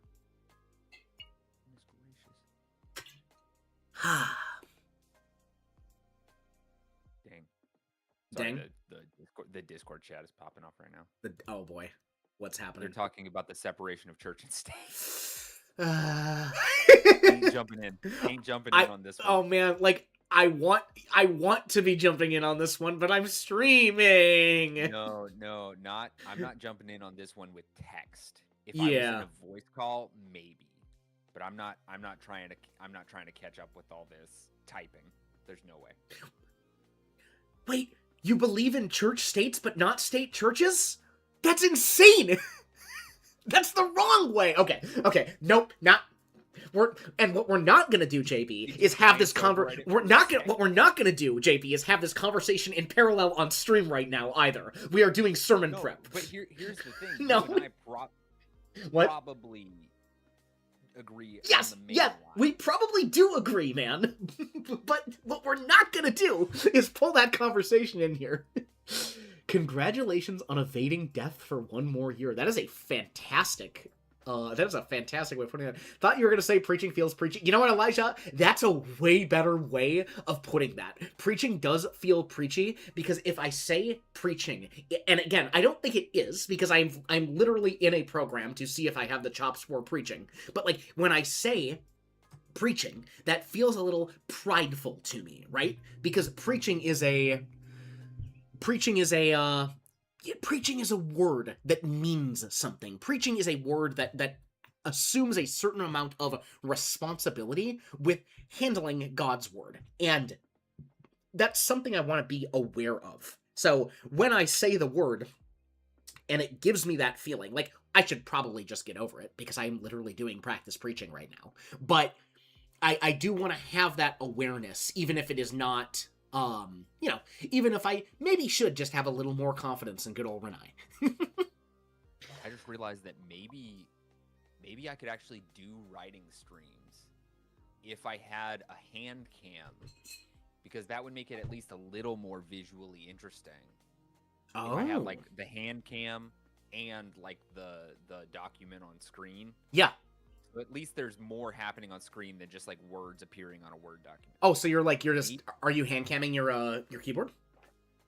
that was my thought. Yeah, Maybe. and then you can just do like you can do your the hand signs as your like I talk with my hands. Oh, I So talk with my hands too. My yeah, friend. so like that like if I had a hand cam on my keyboard on my clicky clacky, Ian, it is going. I will tell you the story of this Discord some other time, Ian. It Yeah. is it is not a tale for right now. We've had some discussions. Yes, keep it that it is short. not it is not the Starfold, Ian. I will say that much. It is an elsewhere.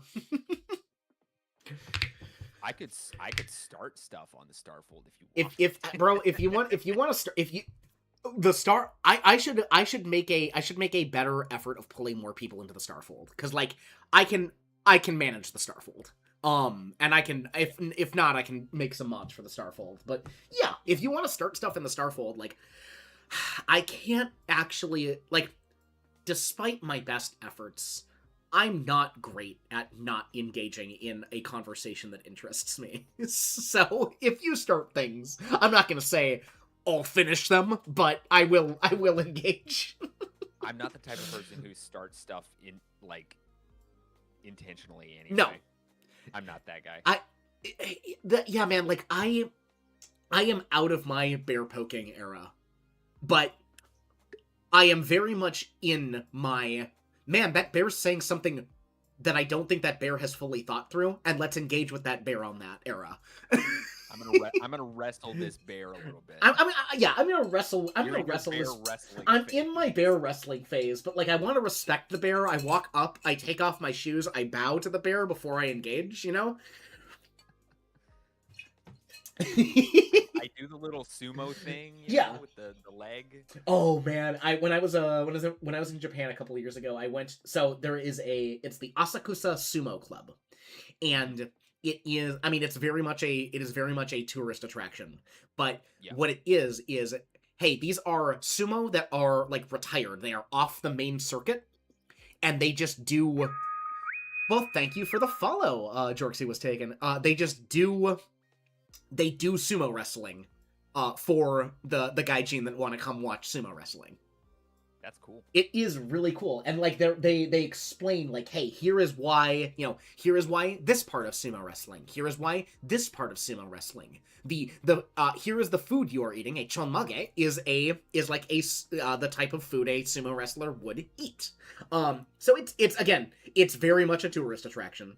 And it is my town has a like a botanical garden.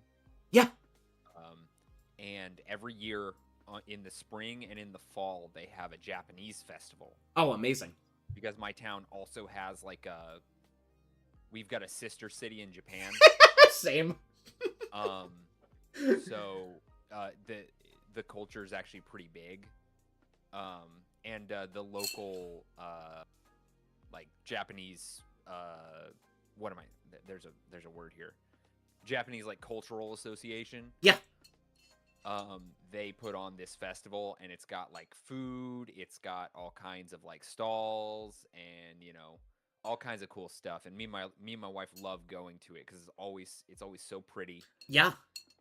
It's not super well attended. It's become more well attended actually in recent years, but it's never like uber crowded, and it's still really nice, and they have all kinds of like events and stuff, but one of the things that they do is there's a tea ceremony, and it's an extra cost, but you can go there and they basically explain to you a tea ceremony while they do a traditional tea ceremony. That's awesome. It's super cool. That's super cool. Yeah, I love that. I've not seen anyone trying to do a sumo presentation yet. You need some infrastructure to do a sumo match. I will say. I've seen like a Japanese like a kendo presentation. That was cool. Yeah, my buddy does some. I'd have to ask him specifically. He is up there in the kendo ranks in the not kendo. Holy buckets, I know this. Is it Yudo? Yeah, Yudo. Like the no, Ryujitsu. Sorry, Ryujitsu. Kenjutsu. What am I saying? Kenjutsu. Sword art. Yeah, The sword. the thing the thing north of the do. The thing north of the sport. The art itself. He's pretty up there. Morning, Fen. Thanks for stopping in. Good I should morning, Finn. I should probably get back to like sermoning actually. Yeah. I mean, it's fine. It's fine. We can chat. That's half the creative process. I had Okay. a. Yes. I won't get into it now. Whether Elijah is being proudly stubborn like a sumo wrestler. No. Whether Elijah is being proudly stubborn. That's Jacob Renai. Oh man, I did That one is Jacob. That one is Jacob. We are just fine, Fen. You are welcome to join us and in yapping if you'd like. I am well. Also, Finn, thank you for asking. Yeah, thank you for asking. I just be saying stuff. I don't know. Just be saying stuff. Be doing. Whether Elijah is being proudly stubborn, or has, whether Elijah is being proudly stubborn, or is, or has, whether Elijah is being proudly stubborn, or has softened his tone into an admission. Currently trying to convince yourself to rise from your cocoon of blankets. Rise from your grave. Yeah, no, man, that is a struggle that I find even at my stage of life, that is a struggle I still find myself engaging with. And like when it's a Saturday, man, Saturday. No, I get you. Where would I put a hand cam here? Whether Elijah's being proudly stubborn or has softened his tone into an admission of defeat, almost, into a... Whether Elijah is being proudly stubborn or has softened his tone into an admission of defeat... Been doodling... Yeah, man, you are, the art spark has been lit in the Fenrir Firestar. And I am appreciating all the content that's coming out of the Fen. That JB rendering, that rendering of JB was fantastic. You don't get up till like 12 cool. Most of the time. Hey Elijah, fix that. Go to bed earlier, man.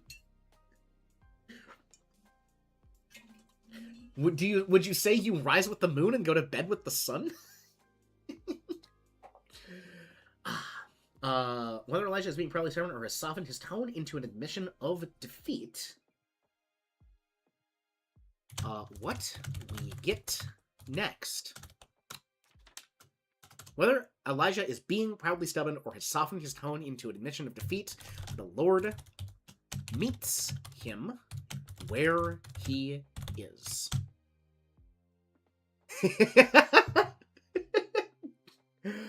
Okay, we actually have to get... So, something I adore about this passage, is Elijah gives the same answer. And if it is TBF, if you could feasibly get away with it, you would be tempted to be nocturnal. Yeah, like, when I hear about guys that have night shifts, there is a small part of me that goes like, yo, that sounds kinda awesome. That sounds like I am getting my work done when the rest of the world is asleep, and then the quote-unquote rest of my day where I am awake, like, I can engage with portions of the world. Yeah, sounds great until you do one as a former night shift. That's fair. But if I can, like, engage with, I don't know, like, places of business when I don't have to wait for other people who are also engaging with those places of business because those people are at work, that's kind of nice. Getting just a little bit of echo back from you, JB. Yeah. That's... I'm messing around with stuff. Understood. You lose out on so much human interaction and sunlight, and it gets bad quick. Understood, Fen. I think it unlikely that I ever will be night shifted. For the record, given where I am, and even if I am career shifting, it is towards something like what I am practicing right now, which is also definitely not a night shift job. Whether Elijah is being proudly stubborn or has softened his tone into admission of faith, the Lord meets him where he is. What I love about this passage, is Elijah gives that, you're honored to give you your first fan art JB. A while ago, Frog asked me to 3D model out your head. Just found your head file and decided to take a stab at drawing it. Nice! Swear you would be most productive if you were allowed to do things at 2 a.m., Elijah. Fen says the fire was particularly fun, JB. Well, it looked really good. Whatever you did, it was cool. Whatever you did, it was cool. Actually, let's give chat an image. Let's give chat a visual of what we are talking about here.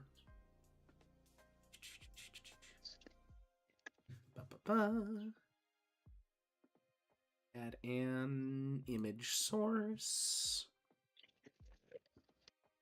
Create new. Browse. I just threw that to downloads, but it's big. Let's make it smaller.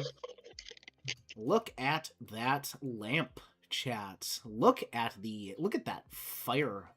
Look at how it feels like it's going to leap off the page. Look at the what is the word I'm looking for?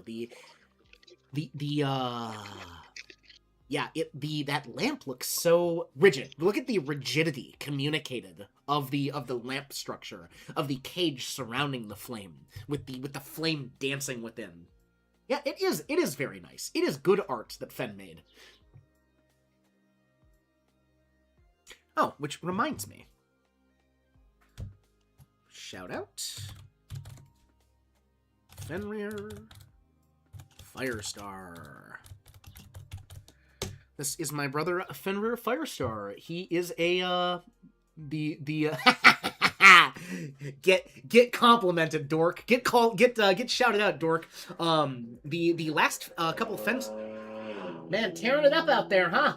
The last couple fen streams I have caught or jumped in on have been some 3D modeling streams. Fen is a beloved brother in Christ who also lives like 10 minutes away from me. And we do have I think we're gonna be doing a bowling duel next weekend, so that will be interesting. But yeah, still. Go ahead.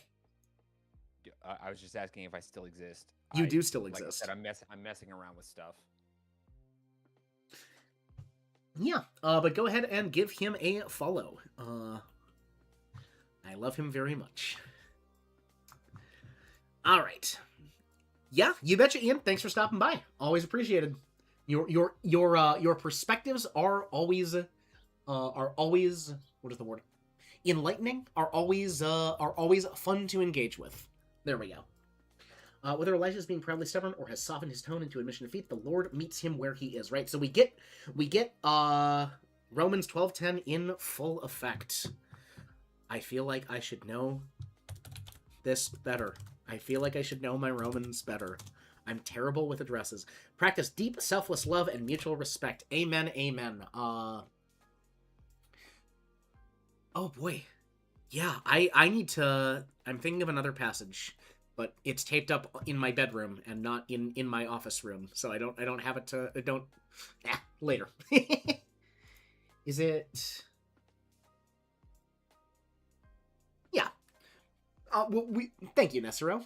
That is what we are. That is always what we are aiming for. We are always aiming to be an encouragement, to be encouraged, and to encourage one another. That is that I think is one of the hallmarks of God's people that really sets us apart from the rest of the world. Is, and again, not a fake positivity, not this outdo one another in showing honor. Oh man, that sounds so freaking... I can say it. That sounds incredibly Japanese. But yes, absolutely 100%. I think it's one of the hallmarks of God's people when we can genuinely encourage one another, when the words that are coming out of our lips about our brothers and sisters are ones that speak to their strength, ones that speak to their talent, ones that speak to the way in which we see them honoring God. Like, I think that is something we really need to be, something that when I see it, I'm not gonna get preachy here. I'm not gonna get preachy here, but I will say that when I see that out in the wild, when I see Christians building each other up rather than, I mean, I'm gonna be a little pointed here, rather than tearing each other down, rather than emphasizing the disagreements, that I think is emblematic of the kingdom, of what we are trying to build, of the community that we want to be like. Yeah. there's my little mini pulpit. All right, I've been putting off this transition. I read the First John last night. You can't get through a sentence without brotherly love being said. Philadelphia, babies. Philadelphia. Oh man, I could go for a Philly. I want a Philly cheesesteak so bad. I'm gonna get a Philly cheesesteak today. I'm not gonna make a vow, but the Philly cheesesteak is riding on my consciousness right now. Okay. So, whether Elijah is being proudly stubborn or has softened his tone into an admission of defeat, the Lord meets him. Okay, so we have to get to point 3.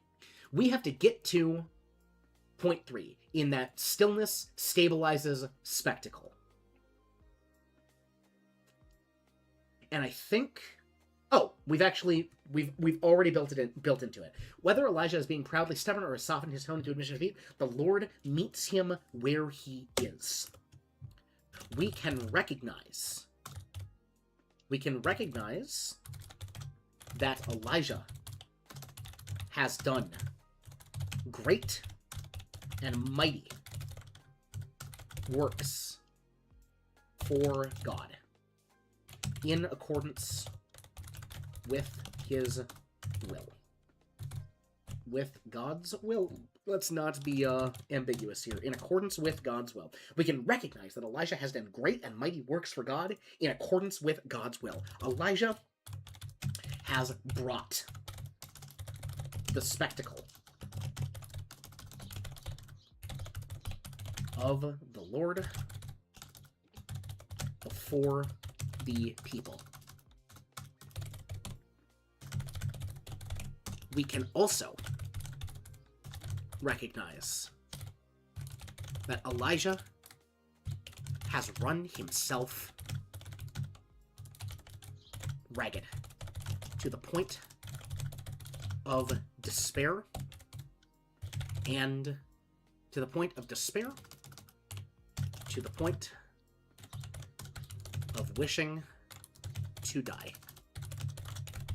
We can recognize that Elijah has great and mighty works for God in accordance with God's will, that Elijah has brought the spectacle of the Lord before the people. We can also recognize that Elijah has run himself ragged to the point of despair, to the point of wishing to die. That has brought Elijah here, to Sinai, to the stillness. To the calm small. We want to keep saying calm small because it's fun. Not because it's fun, because, like, again, I legitimately think, like, a still small voice is great, but calm small just tickles the brain and gets me thinking way more than sensible English. That has brought Elijah here, to Sinai, to the calm small, to the voice and presence of God. Elijah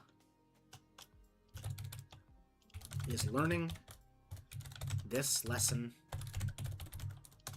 with us.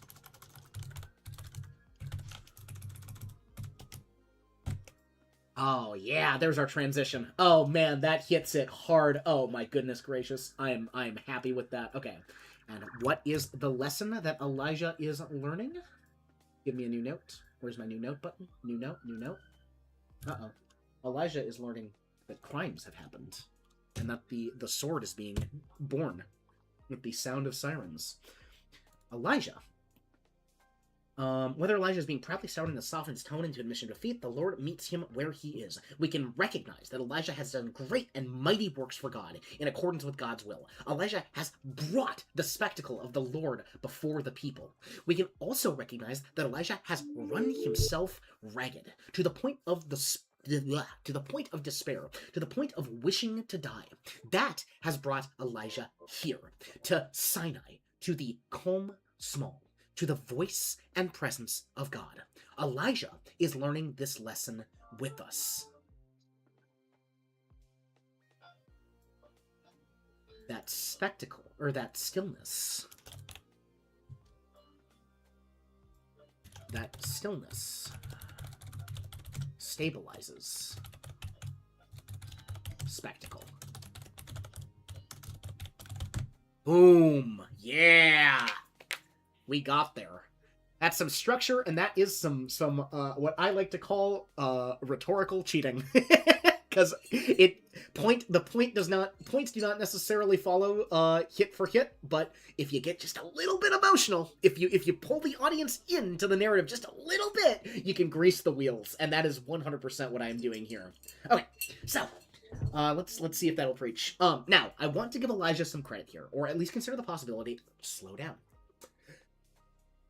Now, I want to give Elijah some credit here, or at least consider the possibility that he has let this encounter admonish him. The Bible does not often tell us the tone that people use when they are speaking.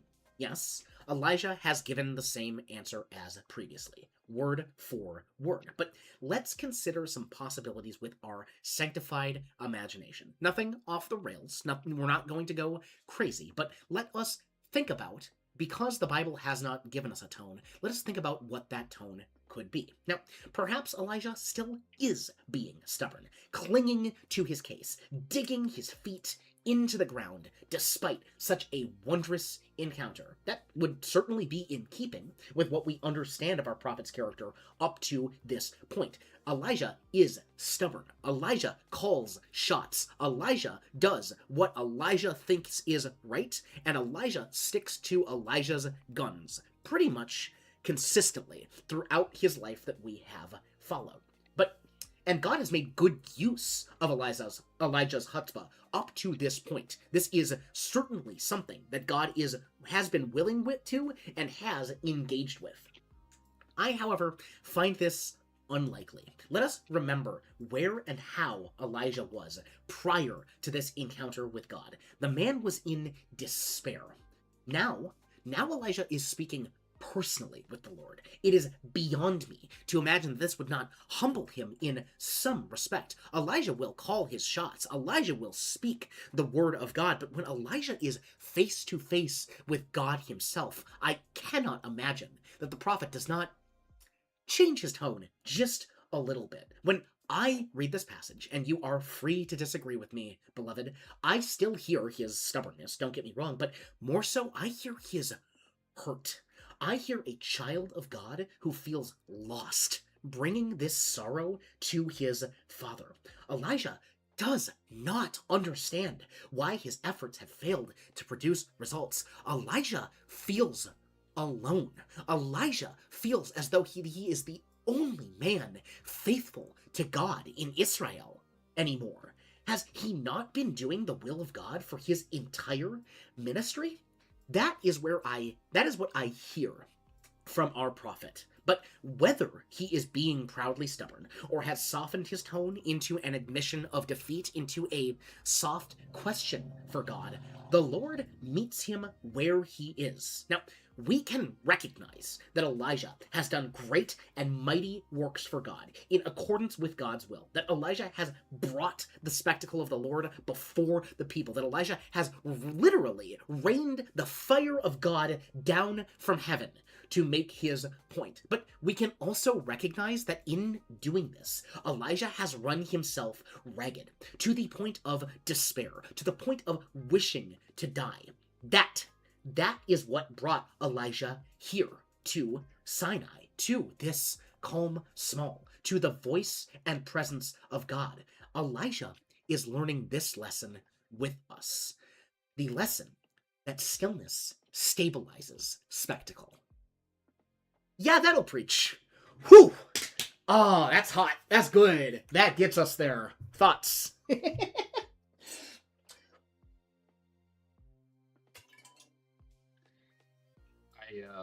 I think you could add in maybe, when you're getting you're getting to the point where you're outlining, I think Elijah is feeling this. I hear his hurt. I hear, all of that. When you get to the end of kind of the way you're kind of building up to making your point, you could maybe like drop it down a bit. Oh, like tonally. Just say like, kind of engage the audience a little bit. Mm-hmm. Have any of you ever felt like this? Oh yeah. Okay. So by drop it down, you mean drop it down into the congregation. Throw the ball over there. Yeah. I love that. Yes. What Elijah's feeling here sound familiar? Does this sound familiar to you? Does this feel familiar to you? Okay. Then you launch straight into making the point. Elijah does not understand why his efforts have failed to produce results. Has he not been doing the will of God for his entire ministry? I would be lying if I said I had never felt some shade of this. How about you? Something like that? Yeah, just you're directly addressing the congregation, which can help bring attention back, especially after you're kind of doing like a small little tirade. A rant. I am ranting. Yes, absolutely. Yeah. I would be lying if I said I have never felt some shade of this. What about you, beloved? Does this sound familiar? Yeah, I love that. Thank you. That's huge. Hey, how's it going? I haven't decided. I kind of want to shorten your name to Combo. Either that or Pieces. But how is it going, brother? Stillness stabilizes spectacle. Yeah, that is point 3 on my classic 3-part Baptist sermon. Thanks for popping in. I appreciate you being here. But yeah, that's where we're driving. Well, actually, we were driving to middle point, is that we hear the voice of God in stillness, not the spectacle. But then the kind of the burnout, the application as we walk away is that stillness stabilizes spectacle. Absolutely. Yeah. I'd be lying. Actually, let's not make that a sub point. I want to make that a point. Because that is something we want to hit on with importance. Because you are dead on. Like, we are getting to point 3 of the sermon, right? We are getting to the thing I am trying to convey. And it is great. What is good to do is make sure they're paying attention. And we make sure they're paying attention by engaging them personally. I love that. And also, hold on, I'm gonna go mobile so I can work on my recipe. Baking. What are you baking, my friend? Hopefully, like a little like toaster strudel, but gluten free. Gluten free toaster strudel, homemade. All right. I'll be right back. I gotta hop on my phone. Gotcha. Well, thank you for stumbling on in. Pieces is better than combo. Okay, Pieces it is. Pieces it is. Hold on there. Hang on. I'll be lying if I said I had never felt some shade of this. What about you, beloved? Okay, I'm about to get on my phone. Does this sound familiar? Yeah, how... Here's the thing, Nesero. I think I'm gonna get a little aggro. And I've got license to get a little aggro, because... once I've kind of delivered... So, the thing... I'm not gonna go into depth about, hey, like, here... Passages 15 through... I've got, oops, my goodness gracious. Logos, no... Fact book, God. Fact book, God. You know, God. The main character of the Bible. Now for the question, right, so Nesero, like, what I'm going into here, right, is verses 15 through 18. What I'm not gonna do What I'm not gonna do is go, note for note through all the things God says to Elijah. That's not the point here. The point here is that Elijah has finally met God where he is, and now that Elijah is at this point of stillness, this point of being with God, then Elijah gets clarity, gets the marching orders. So I'm not going to spend too much time unspooling this. Maybe that's a next week's sermon thing. No, we're going to say, hey, look, this is where Elijah clearly heard the steps that he needs to take. Yep, forcefulness does seem merit. So this is where Elijah gets the marching orders. This is where Elijah gets what's going to happen next. This is where Elijah gets the lineup of, and here's how we're gonna save Israel, dork. And then Can you hear me? I can hear you. Okay. You are heard. Semi-success. Yay. Yay. If you hear cracking and banging, I am in my kitchen. Nice. It's strudel sounds. So we're not gonna dig too far into this. What I'm planning on doing is I'm going to hop to the Gospels. I'm going to hop to example after example after example of Jesus Christ before he does something, Jesus crazy. Does that good brand of Jesus engagement. What is he doing? He is praying. He is stopping. He is quieting himself away. He is separating himself from the crowds, from the bustle, from the spectacle, and he is praying to the Father. He is having that personal connection with his Father, and that, the implication even to my congregation, and it will be more than an implication. The engagement with my congregation will be, hey guys, Jesus is Elijah might not be our example, but Jesus is. What took Elijah a trip out into the desert to do is something Jesus does. I almost said second nature, and that's really funny. And I'm that is a theology joke. Homoousios. What's the word? Homeostasis. Yeah, that is Jesus' second nature. I gotta write that down. Homeostasis. No, it's not homeostasis. That's a different word. But there's a Latin term for it. It's not homeostasis. No, it's not. Hang on. It's not homeostasis. You're right. It is. Hang on. I'm looking away from my monitor in case somebody says it in chat. I know this. It is. Oh my goodness gracious. Hypostatic union. Hypostatic union. It's a hypostatic union joke.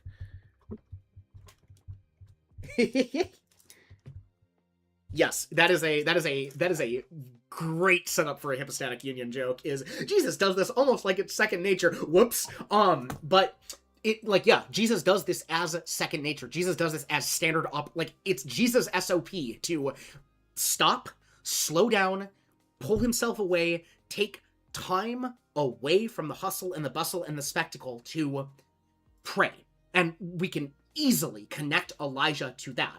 And when we connect Elijah to that and say, Jesus does this right, and then the follow-up is, and we're not doing it, congregation of Christians, that is the whack over the head. So there will definitely be some bonking the sheep going on here in Nesro. SOP is wild. I just want to say that. Yeah, well, I'm talking to business church, so the Jesus SOP might not might actually show up in the sermon. But it is Jesus's standard operating procedure, right? Yes. Oh my goodness. I need to step away for quite literally just a minute. So keep them entertained, JB. I will be right back. Oh, good Lord. Hi, chat. I am trying to bake a homemade toaster strudel. I'm mixing up the jam with a little bit of lemon juice. This is pretty thick jam. The recipe said sing a song. Okay. Let's see here. My God is an awesome God. He reigns from heaven and I forget the lyrics. Gosh dang it. Oh dang. You said sing a song, and I've now forgotten that I know any songs. Let's see. Come the fount of every blessing. Tune my heart to sing thy praise. Streams of mercy never ceasing. Call for songs of loudest praise. Teach me some melodious sonnet, sung by flaming tongues above. Praise his name, I'm fixed upon it. Name of God's redeeming love. I can't really see the YouTube Patchy, chat. patchy. Very well done. Thank you. Thank you. Thank you for singing for us. They told me to sing. Hey, it's a good suggestion. These gluten-free puff pastry sheets are tiny. Yeah. I was gonna try and make if the dessert one I'm making works out. I was gonna try and make like a homemade hot pockets, Oh. like pizza hot pockets. But Yeah. I want to get more puff pastry. I see. That's some innovation, right? You've made one kind of ravioli. Now expand it to a different kind of ravioli. Well, I was told that I should start with something sweet because it's a little more forgiving. Yeah. But then I guess we'll see. Yeah, sugar has a tendency to not need the balance that savory things do, right? Yeah. Sugar. These are supposed to come in like a couple minutes. Okay. Thank you, Nessero. I hope I didn't sound too bad. I have my my bone conduction headphones on. I don't know how the mic actually sounds on these. The audio quality leaves a bit to be desired, but the melody carried. Well, Yes, the strength of the song, I would say, came through just fine. You do have a... My wife always tells me that I have a very loud and strong voice, and I have to, when I'm singing with other people, or I'm in a small room with other people, I always have to be careful. A video dropped on our church page of our like men's retreat, and we were singing worship, and I'm like listening, and I'm like, oh no, I'm like, I can hear myself as 25% of the volume in this room. I sing loud. Yeah. I get a lot of compliment, and this is not me trying to glaze myself. I'm actually embarrassed about this. I get a lot of compliments on my voice whenever I'm singing in church. But yeah. I know for a fact that like I sing loud as frick. I joined a friend for her Easter service. On Easter, duh. Well, actually, Easter Saturday, I joined a friend for her service, and the the woman and gentleman in front of me like turned around after service and said, "You have a beautiful voice," but the tone was, "And you sing very loud." Yeah. Like I have a lot of resonance. Yes. So it just tends to spot. The JV and Renai are the same person arc continues. Correct. Alrighty. So we have just arrived at that stillness stabilizes spectacle. Actually, I don't want to say Elijah is learning. I kind of want to say, like, let us learn this lesson as Elijah does. We'll... Now that I know we're both, like, loud singers. Yes. My desire to do a Renai and Lampwick karaoke stream has increased. Yeah, we just have to figure out how we sync that. Well, the main issue actually is, I don't know, because Twitch doesn't like karaoke anymore. Mm-hmm. So it'd have to be like I'd have to figure that out. I'm not sure. Just an unarchived something or another, yeah. But I could put it on my YouTube channel for sure. Yeah. We can figure it out. And I feel like most of the things we'd want to sing are not too copyright enforced. If we did any kind of like worship music, I mean, Frog has done a karaoke stream doing worship music, and I don't think she got a strike. I don't know. I I'd have don't. to ask her about it. Yeah, that's a fair question to ask. How does do sing karaoke? Yes. Okay. Okay. So we hear the voice of God in the stillness, not the spectacle. Point. Whether Elijah is being proudly stubborn or has softened his tone into admission of defeat, the Lord meets him where he is. We can recognize that Elijah has done great and mighty works for God. In accordance with God's will, Elijah brought the spectacle of the Lord before the people. We can also recognize that Elijah has run himself ragged to the point of despair, to the point of wishing to die. That has brought Elijah here, to Sinai, to the calm small, to the voice and presence of God. Let us learn this lesson as Elijah does, that stillness stabilizes spectacle. However, whatever it took to get Elijah here... Oh, man. Why is this so much fun? Whatever it took to get Elijah here. Though it took a lot to get Elijah here. Hey, Chad, how do you make a really simple egg wash? I don't know what egg wash means. I'm assuming it's like the thing you, brush on a pastry? Made of egg? Okay, I do know what egg wash means. I just had never heard the phrase before.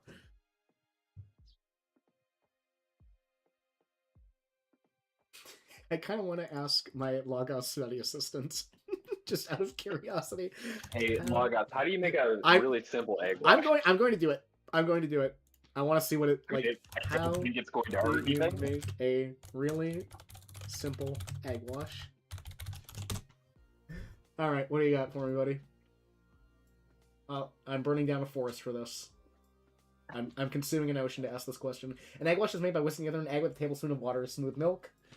That's it. No complicated steps required. One egg will provide more than enough for a single recipe. The choice between water and milk is yours. Water creates a lighter shine, while milk produces a richer golden finish. If you bake regularly, you can store egg wash in a small mason jar for convenience, or simply add any leftover to scrambled eggs. You don't use it right away. Ready for this, JB? Kendall Vanderslice. Bake and pray. Liturgies and recipes for breaking bread as a spiritual practice. Oh. I'm gonna need you to purchase that book immediately. It's in my library, I think. What? It's a free book. No, never mind. It is $12.01. But it got it. Okay, here's the thing though.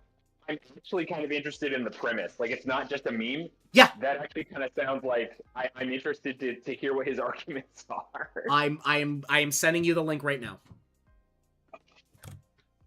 All right, well, I'm getting my milk out to make an egg wash. That's actually, oh my goodness gracious. that is legit. I was not expecting that. Yep. Nesro needed 5 minutes to pull out the culinary textbook. Elijah, isn't it funny the random words or phrases you somehow avoid for... Yeah, it, when I learn, when I learn something that has been a common phrase that I have just somehow never heard my entire life and go, oh, that's how you say that. And that happens to me semi-regularly. Like, it is always like a, how did I not hear that before this point? Wait, which word or phrase is he referring to in this egg context? Wash. I had never heard egg wash before. Oh. I knew what an egg wash was, but... Yeah. There you go, my friend. It's too soupy, and I am not sure how to... I have some, gelatin, but I don't know if it'll bloom properly. I'm kind of just thinking, would a little flour do the trick? Not too much. Just a little bit. I probably would. I've already put a little bit of, starch in there. Sure. But starch acts weirdly with this kind of thing. Yeah. I don't know. I am not a genius in the kitchen by any stretch of the imagination, but there's the Raineye suggestion for things you might have on hand. Yeah, I do have some flour. I may go for that option. I kind of want to learn how to bake bread, actually. Like, just like it feels like a pretty simple skill. Yeah, I mean, once you learn it's really more a matter of learning the basics Yeah. and applying them to whatever bread you're baking whenever you get there. Right. Because I mean, I learned to bake. I went through a whole little sourdough thing. Yeah. Which I'm still sort of in the middle of, I guess, but my sourdough starter is dormant. Yeah. It sleeps. Ooh, there's your whimsy post for the day. And a slightly eldritch coded Yes. thing about sourdough. Yes. Mm-hmm. The textbook says eggs beaten in a liquid, says Nesero. Fantastic. Though we've gotten a secondary opinion, Yep. and it is still good. So. Yes, I will say eggs beaten into a liquid does leave a lot. Like, can I make an orange egg wash? Like an orange juice egg wash? Probably, actually. It would. I don't know. Yeah, I mean, actually, that I think I might have just sold myself on that as an idea for like a certain type of roll. Oh no. Yeah. Well, Oh okay, no. Here's the thing, actually. Yeah. Okay, here's what I would suggest. Yeah. Do that. Orange juice, a tablespoon of orange juice, an egg for an egg wash, but add some orange zest into it. Yeah. Absolutely. Okay. We are innovative. We are having culinary innovations here on this Surin Prep stream, and I am here for it. Man. All right. Though it took a lot to get Elijah here. Oh no, I lost the thought. I lost the thought in the cooking. I was literally lost in the sauce. Let us learn this lesson as Elijah. Sorry. No, you're good. You're good. Though it took a lot to get Elijah here, he has stepped. The acidity of the orange juice might be an issue. You are correct. That might do eggs like curdle? Not. I think it would be fine, but yeah, that might be something to watch out for. I mean, the cost is an egg and some orange juice. It is something I'd be willing to experiment with. Really with. not much. Though it took a lot to get Elijah here, he has stepped into the presence of the Lord, the calm small. Think you're gonna head out for now? Yeah, talk to you later, Elijah. Have a blessed day, brother, and keep at it, my friend. Drive on. Bye, Elijah. Though it took a lot to get Elijah here, he has stepped into the presence of the Lord, the calm small. Sorry, I'm talking to myself. No, you're fine. He is no longer... You suggested flour, and then I remembered I have coconut flour, which absorbs a ton of liquid. Ooh. Coconut flour. Yes. And that probably adds just a little bit of flavor in there, too. It has its own... really, it adds more aroma, but yeah, it definitely has its own... Is coconut flour like flour with coconut shavings in it, or... I'm not actually sure. I'm not going to ask my Logos. Sure I'm not going to ask Logos that one. I'm not exactly sure what derivative of the coconut it is. I would assume it's the flesh dried out and then ground into powder. It's just all coconut. It is coconut. No, it's the inside. It's the inside bit. It's the pulp. Yeah, I just said the flesh. Oh, sorry. Yes, not. I think of flesh as the most outside thing. But I guess it is shell then flesh, like a crab. A coconut is like a crab. Okay, yes. Coconut crabs are a thing, right? Yes, they are. Okay, so yeah, it is. Okay, it is all coconut. Fascinating. Flavor has a noticeable coconut taste, which can be enhanced or masked depending on the recipe. I think that probably plays pretty well with fruit. I'm gonna hope so. Yeah, one way to find out. Although it took a lot to get Elijah here, he has stepped into the presence of the Lord, the calm small. He is not hearing He is not engaging with God in his office as a prophet,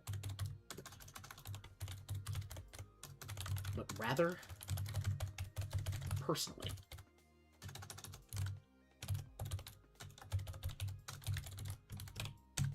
It is not. It was not the word of the Lord, which asked him what he was doing here. It was simply God's voice.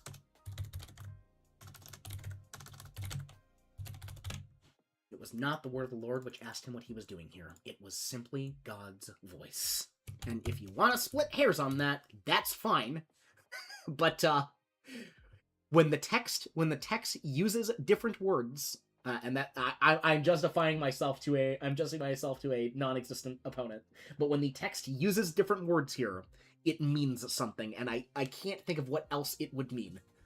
Okay, it was not the word of the Lord which asked him what it was doing here. It was simply God's voice.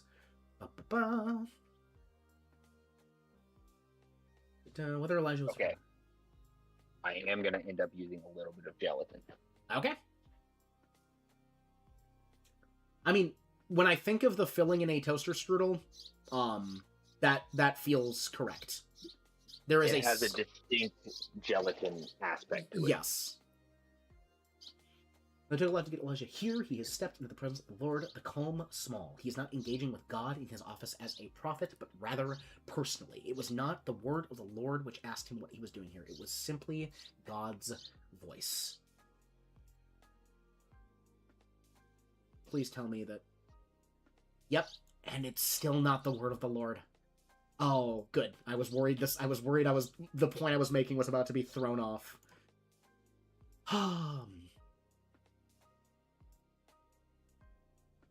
It was not the word of the Lord which asked him what he was doing here. It was simply God's voice. And it is in this personal capacity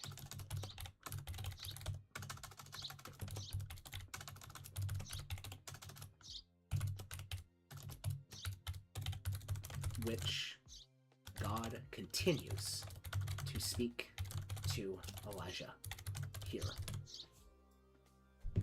And it is in this personal capacity which God continues to speak to Elijah. What's up? That's much better. Nice. We getting there, chat. We getting there. We getting there. We're cooking. But literally. Go return on your way to Lord's Damascus on your right. You shall anoint Hazael king over Ram. Yep, okay.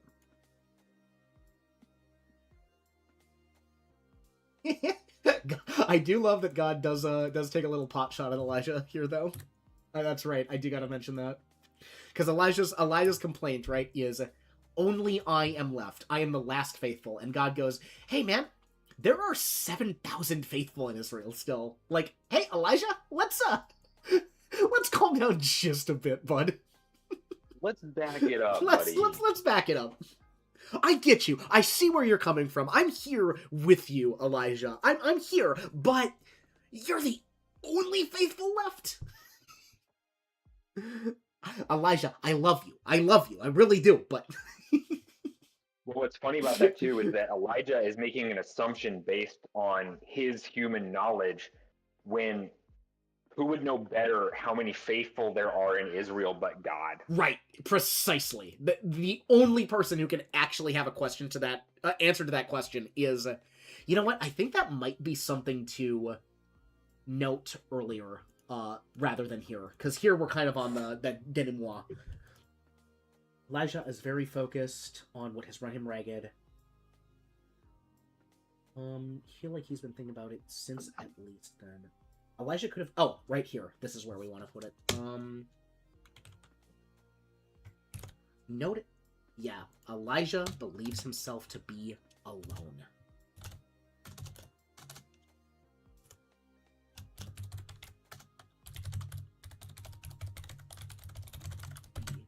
alone.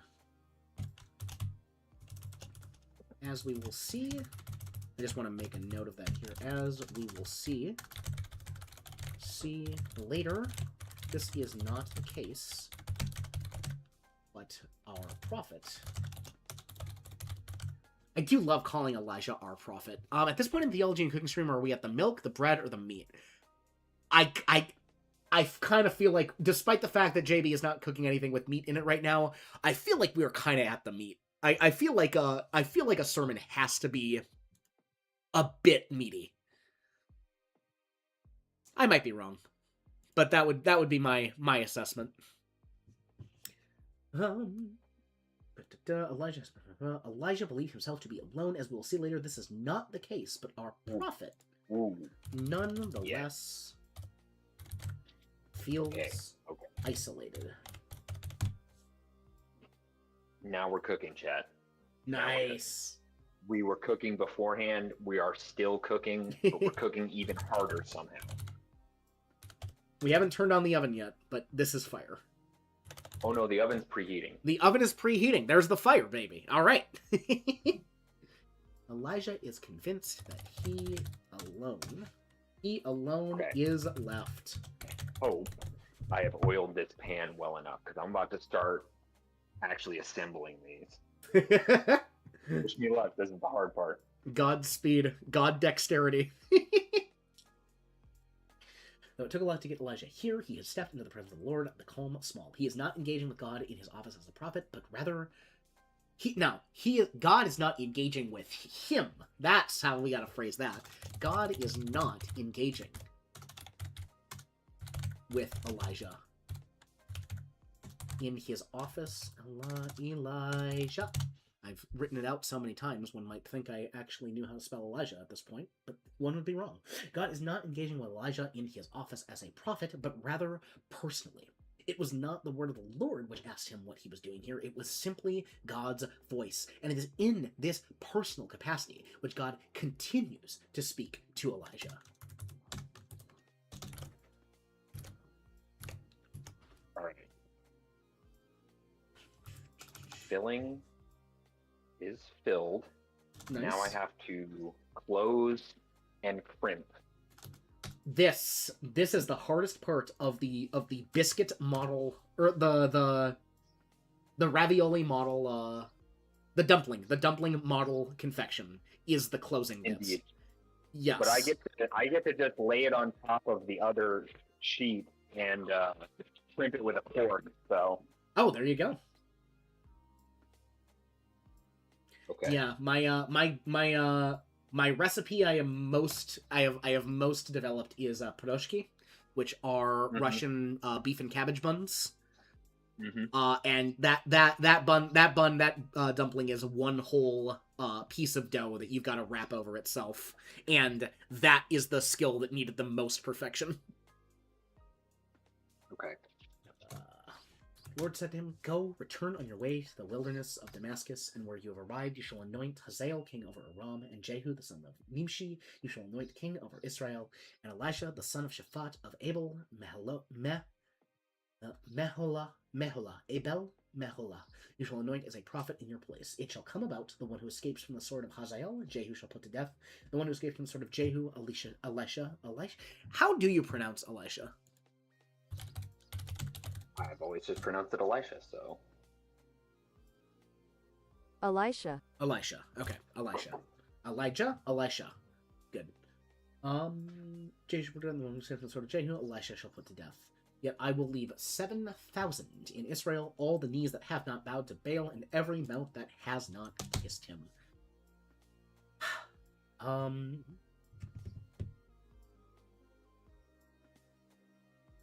Oh, that's my transition to admonishment.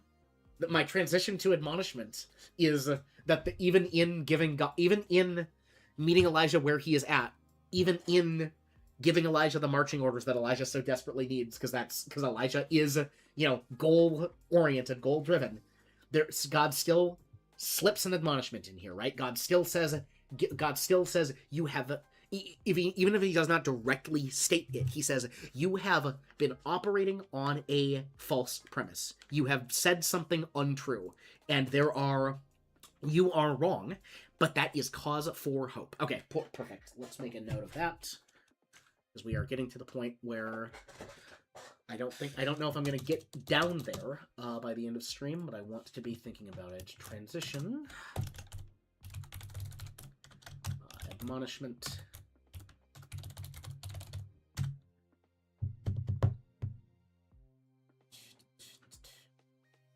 Admonishment of the 7,000 faithful. Elijah has spoken something untrue in his complaint. He could not have known. Have known who was yet faithful in Israel. Perfect. Okay. Lord said to him, go, return on your way to the wilderness of Damascus, and when you arrive, you shall anoint Hazael king over Aram. I need to check my expositionary notes real quick, just to make sure I'm not missing any points. Elijah feels like he's all alone. Sometimes we need to listen. Voice of God. If the person voice of God found where we are at, what we are doing, or where we think we should look. Lord is not. Yep. Okay. Elijah recognized the Lord. Yep. There's always to be this barrier between God and man. Yep. We have access to both the cave and the top of Mount Carmel. Interesting. Yeah, I think that's maybe something I want to close with. What do I need to explain? Gentle blowing. What does it mean to be zealous for the Lord? Is that a problem? Yeah, that's something I might want to engage with, but not really. Elijah was, Stillness. Success. Shouldn't we be willing to fight for God? Yes, we should be willing to fight for God, but God does not need us to defend him. That's a little proverb I should write down. A lot of people on Twitter I know who could use that. Yep. A little lesson. We should be willing to fight for God. But remember that God does not need us to defend him. Okay, egg wash is going on. Nice. Hopefully my crimping has been good.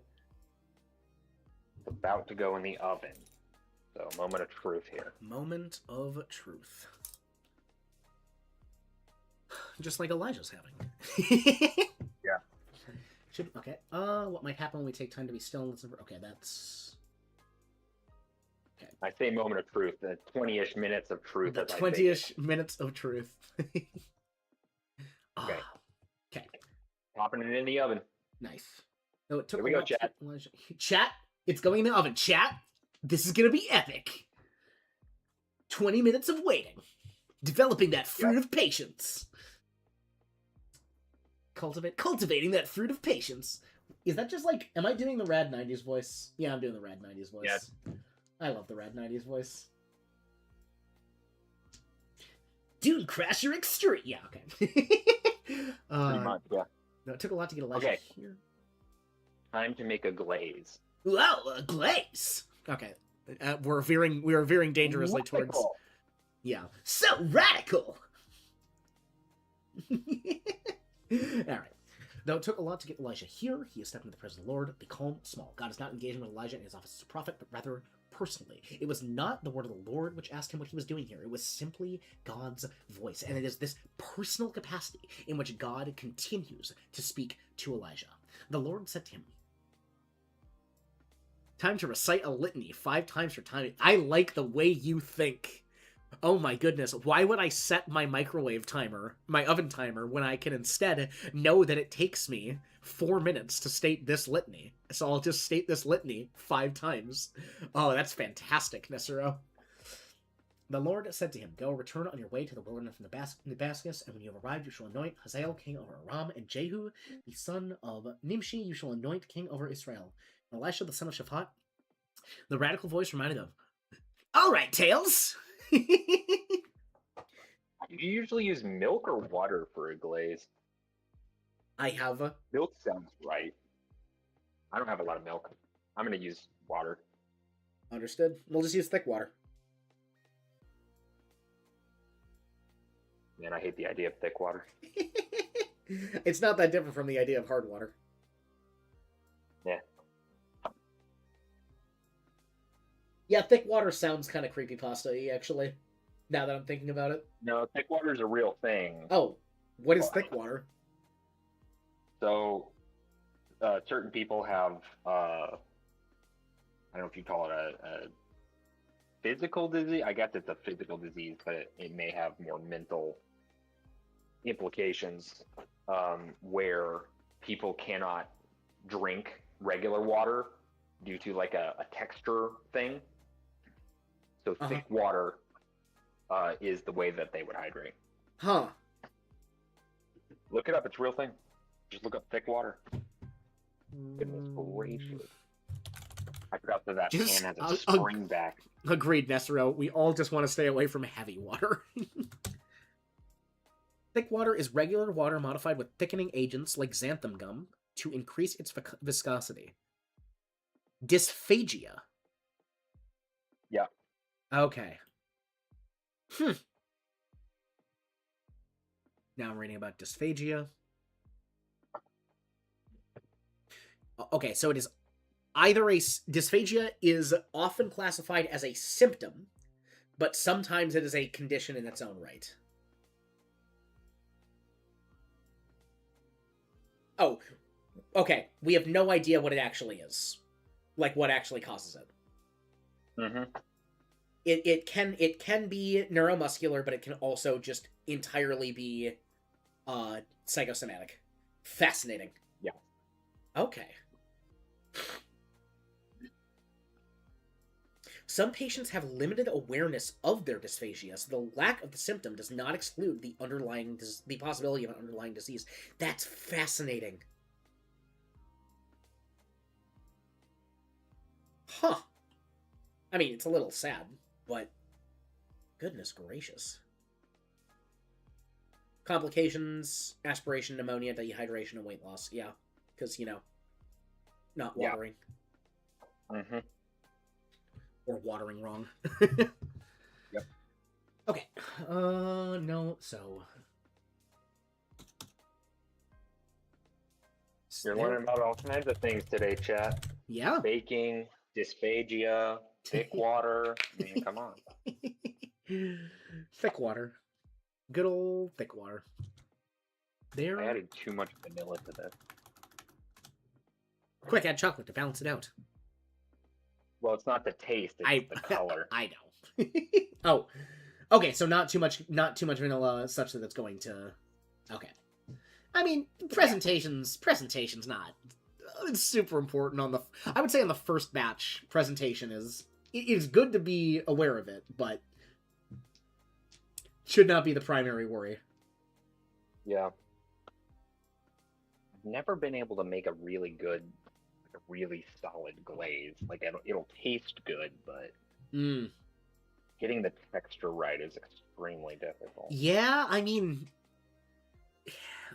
I feel like we are conditioned for glaze textures for the kind of things that definitely used a lot of chemicals and processing, though, right? As well. Yeah. Well, it really shouldn't be that difficult. It's legit just, I think, water or milk, a little bit of vanilla, and you don't even have to do that one, and it's right. powdered sugar. Right. Or confectioner's sugar, depending on how you say that. Absolutely. I think I usually say powdered sugar. What's that doing? Okay. So clear marching orders. I don't know why I didn't put this in a bigger bowl. Clear as day. Marching orders, clear as day. Marching orders. Oh, it's looking good. Hello. Uh-oh. It came around. Okay. Marching orders, clear as day. Olo. That's pretty good looking glaze. You have sent Nesero back to the culinary textbook. He is going to look at glazes. Please do. I want to learn. Marching orders, clear as day. Marching orders, which seem as marching orders that are going to overturn the status quo. The status quo in Israel. Decaf Sanity, welcome on in. Hello, hello. You can Hello, also say Decaf. hello to JV. He's cooking right now, literally. Thanks for stopping in, Decaf. Good to see you, brother. We are on point 3 of our 3-point Baptist sermon. It is a great name. You are right on that, Nesero. Hey, yo. Hey, yo. Chat. We might be cooking. I thought you were, man. Oh. Oh, yeah. Oh, yeah? Oh, yeah. Once this goes on the pastries Yeah.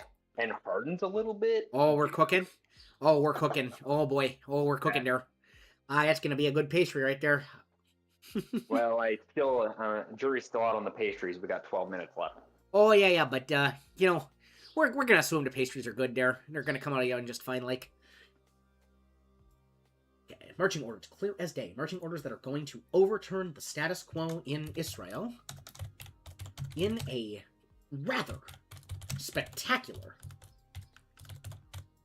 fashion. Ooh. That tastes good. Nice. Meanwhile, Okay. I cooked on the song for JB. Ooh, Decaf's been cooking on the song for you, it seems. Yeah, hey, Decaf, I haven't gotten a chance yet to listen to the second version of it. I'm about to do that. I was cooking. Oh, shoot. I'm just waiting for the pastries. I need to read the rest of your VBS script, JB, and Fem's thing. I've got time today. I need to remind myself. Okay, puff pastry looks like it's puffing. Might be a little bit of leakage, but we're okay so far. Nice. 10 more minutes and we might be... We'll check on it. Nice. Nesro has found These are pretty big for toaster strudels. That's fine, man. Also, they're definitely not toaster strudels, because they're not going in the toaster. Listen, I cannot freeze dry them like they do, alright? Fair enough. Nesro has found the basic sugar glaze recipe. Lay it on me. Tell me what I did wrong. Enlighten us. Marching orders clear as day. Marching orders that are going to overturn the status quo in Israel in a rather spectacular fashion. Marching orders. Exactly what Elijah needs in this moment.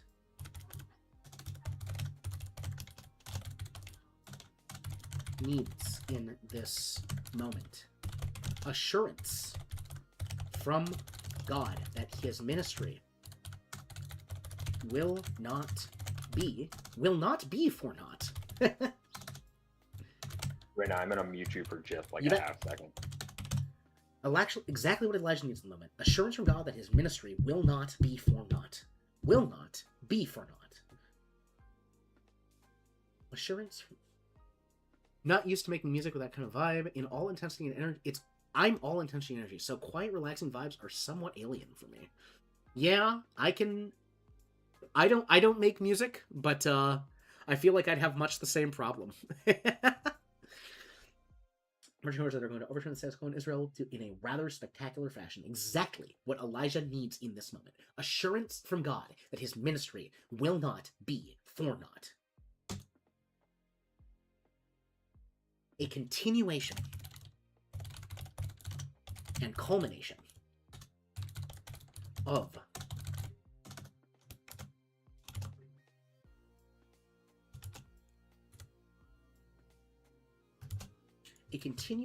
culmination of the spectacle which has defined our prophets. Wrote music for 9 years in middle school and high school, but then adulting life has kind of blocked you from doing it for about 15 years, and now a friend has motivated you to re-engage. I love that.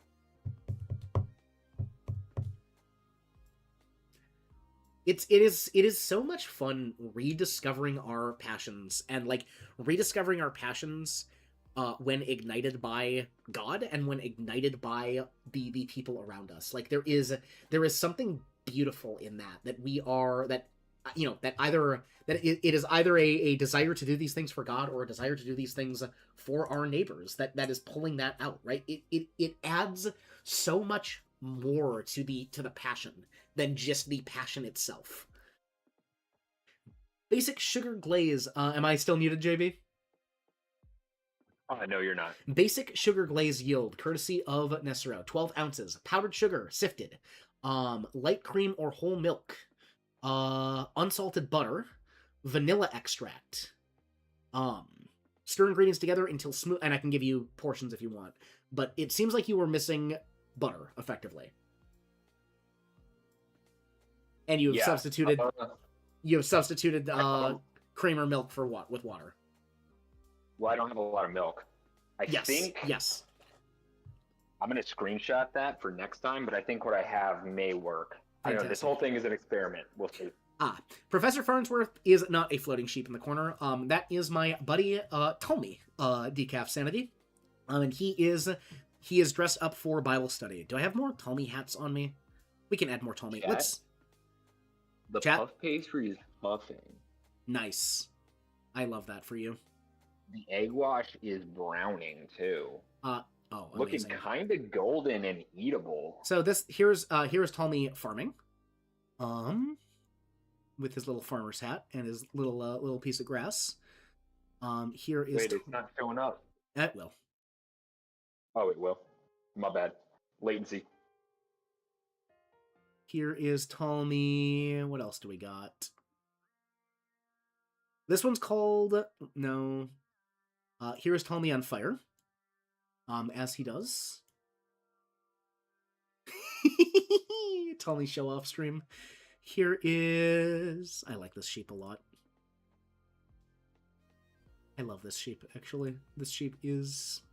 I'm not going to say he is everything to me, because that's not true, but this sheep is a lot to me. Let's see. What else do we got? Here is Tommy losing his mind with some questions.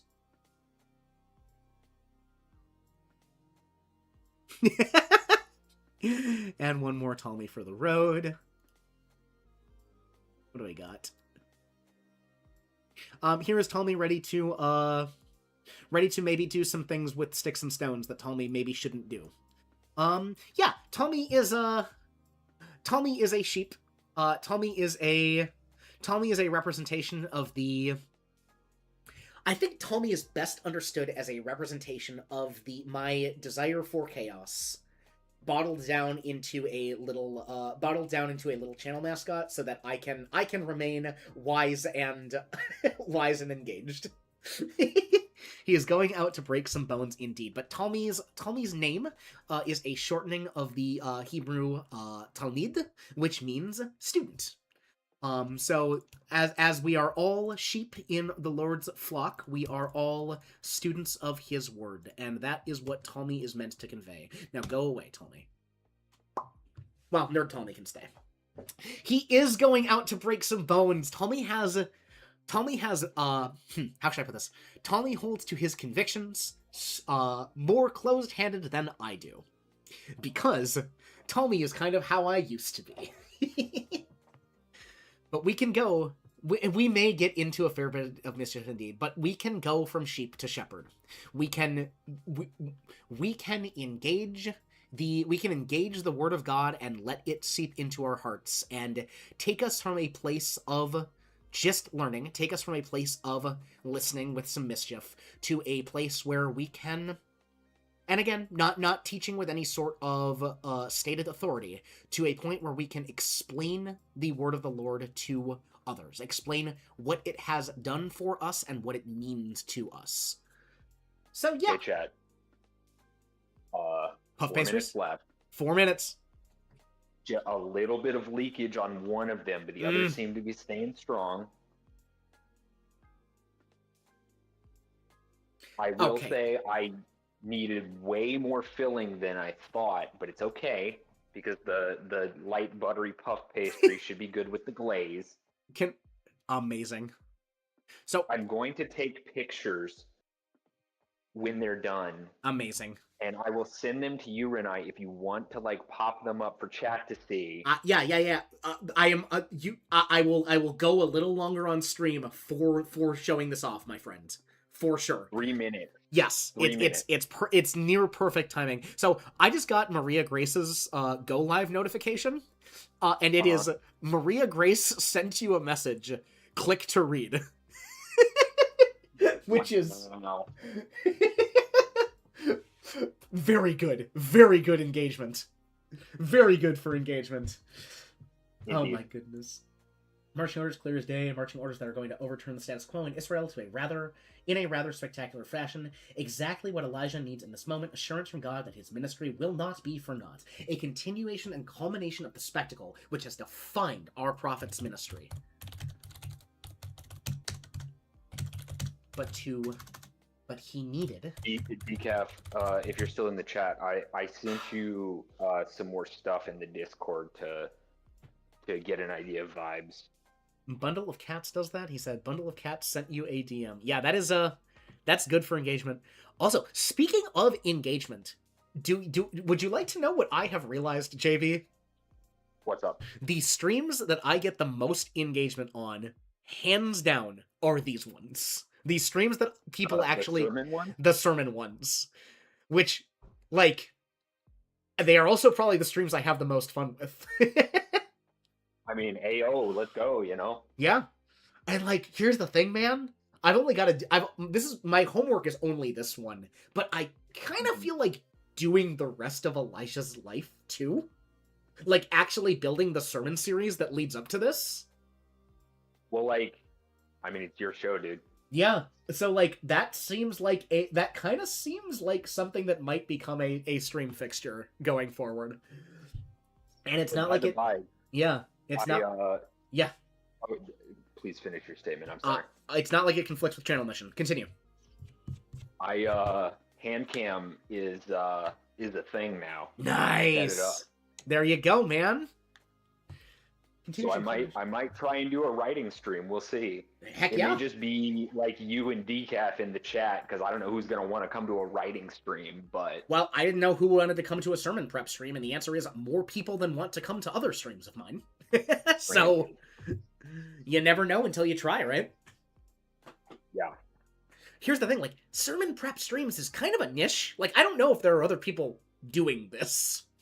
Oh, I'm certain that there are. I'm certain that yes. There's too many like online like pastors and stuff like that. Yeah. For that not to be the case. Yes. But maybe I should go looking for them, see what they do, steal their ideas, steal their setups. I'm gonna mute for a second. Sounds good. Continuation and culmination of the spectacle which has defined our prophet's ministry, but he needed to hear, to be in the presence of God to hear it. Elijah did not need the word of the Lord. He needed to hear the voice of God. Personal.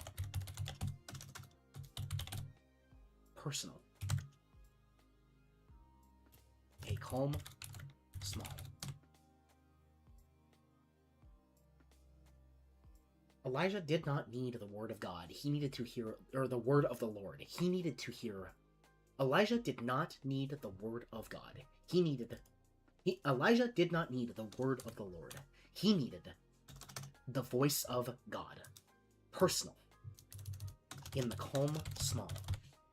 In the stillness.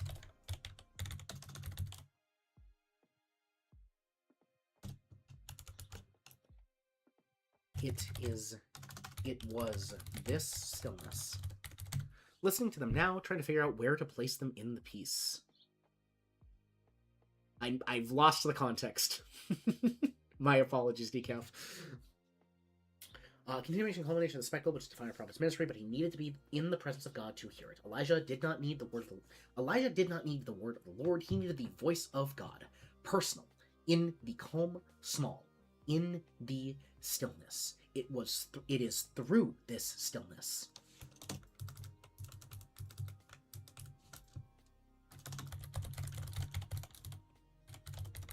that Elijah became sustained.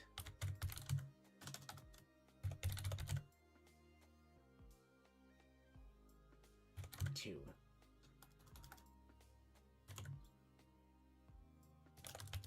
our spectacular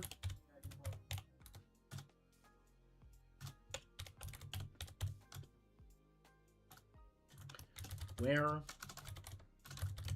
his spectacle was stabilized.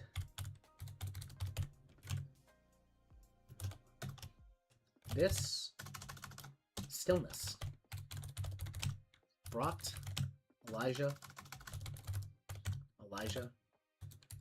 from lying down and wishing to die to once again walking in step with God. To reiterate,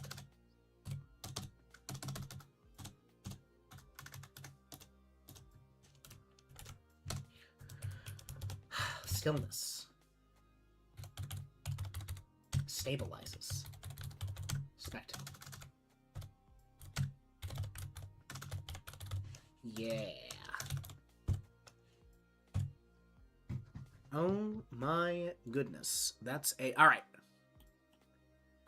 We have pictures from JB. We have just a little bit of leakage on one, but it's fun. Oh my goodness, those look fantastic. All right, let's pop on over to... So, we are finishing things up, ladies and gentlemen. We will finish things up once JB is back on mute and able to speak of his toasters pastries. But as we finish things off, I would love to hear any prayer requests that people have. I end every stream with lifting up any supplications before God, and if I don't get any from y'all, you're just gonna get a general benediction. Welcome back, JB. I am adding an image source right now. Behold. Behold, behold. Wait, loading. Puff. Boop. Browse. Boom. That's big. We're gonna make it smaller. Behold. Okay. They definitely exploded, but it's okay. It's okay, man. Next time, I will do it better. There you go. Okay, come on. That was a glossy freaking JPEG you sent over. That was a high resolution. All right. Look at that. Everyone. Look at these. I can't even see it. We will optimize the crimping for round 2. Look at these wonderful pastries. Created by none other than JB Lampwick, the server cryptid. Oh man, That's me. yeah, they do look great. Oh my goodness, what is the fruit base for the filling? Out of curiosity. It is so okay. And you can find this at Costco usually. It's called Bon Maman 4 Fruits Preserves. Perfect. Okay. I took that jam, which was a pre-made Preserves. Yeah. jam Preserve mix. instead of making my own. Sure. And I mixed it with some lemon juice and some beef gelatin, which is just it's just natural gelatin. Fantastic. And until it had a much thicker consistency. Gotcha. And that was my filling. There you go, man. Nice and simple. All right. Quite messy. I wish I had waited on my coffee this morning so that I could eat it with these. Sure thing. Who are we gonna raid? I think I want to raid to. Yeah, I think a milk and egg wash would be better for next time, Nesero. There you go. we'll raid to Juniperwood. That is who we will raid to. All right. But yeah, Hi, everyone. hang on. Well, first we gotta pray, JV. We don't Oh no, no, we don't You're right, you're right. we don't quit stream here without talking to God one more time. So, All right, I'm here. I'm here. yep, if everyone would please bow their heads with me. Heavenly Father, thank you as always for this ability to be in community over the modern miracle that is the internet. God, I just again want to thank you for the blessing that is your word, the instruction manual for life, the big book full of God stories that we can use to look at and to apply to our own lives, both through our own reading of it and understanding as well as in a explanatory capacity, Lord. It is so fantastic to just very much go in depth with the character of Elijah. See, Lord, where you met him in the stillness, in that calm, small, and take that lesson out and apply it to our lives, to the hustle and bustle, to the day-by-day spectacle, the rat race that we are running, Lord.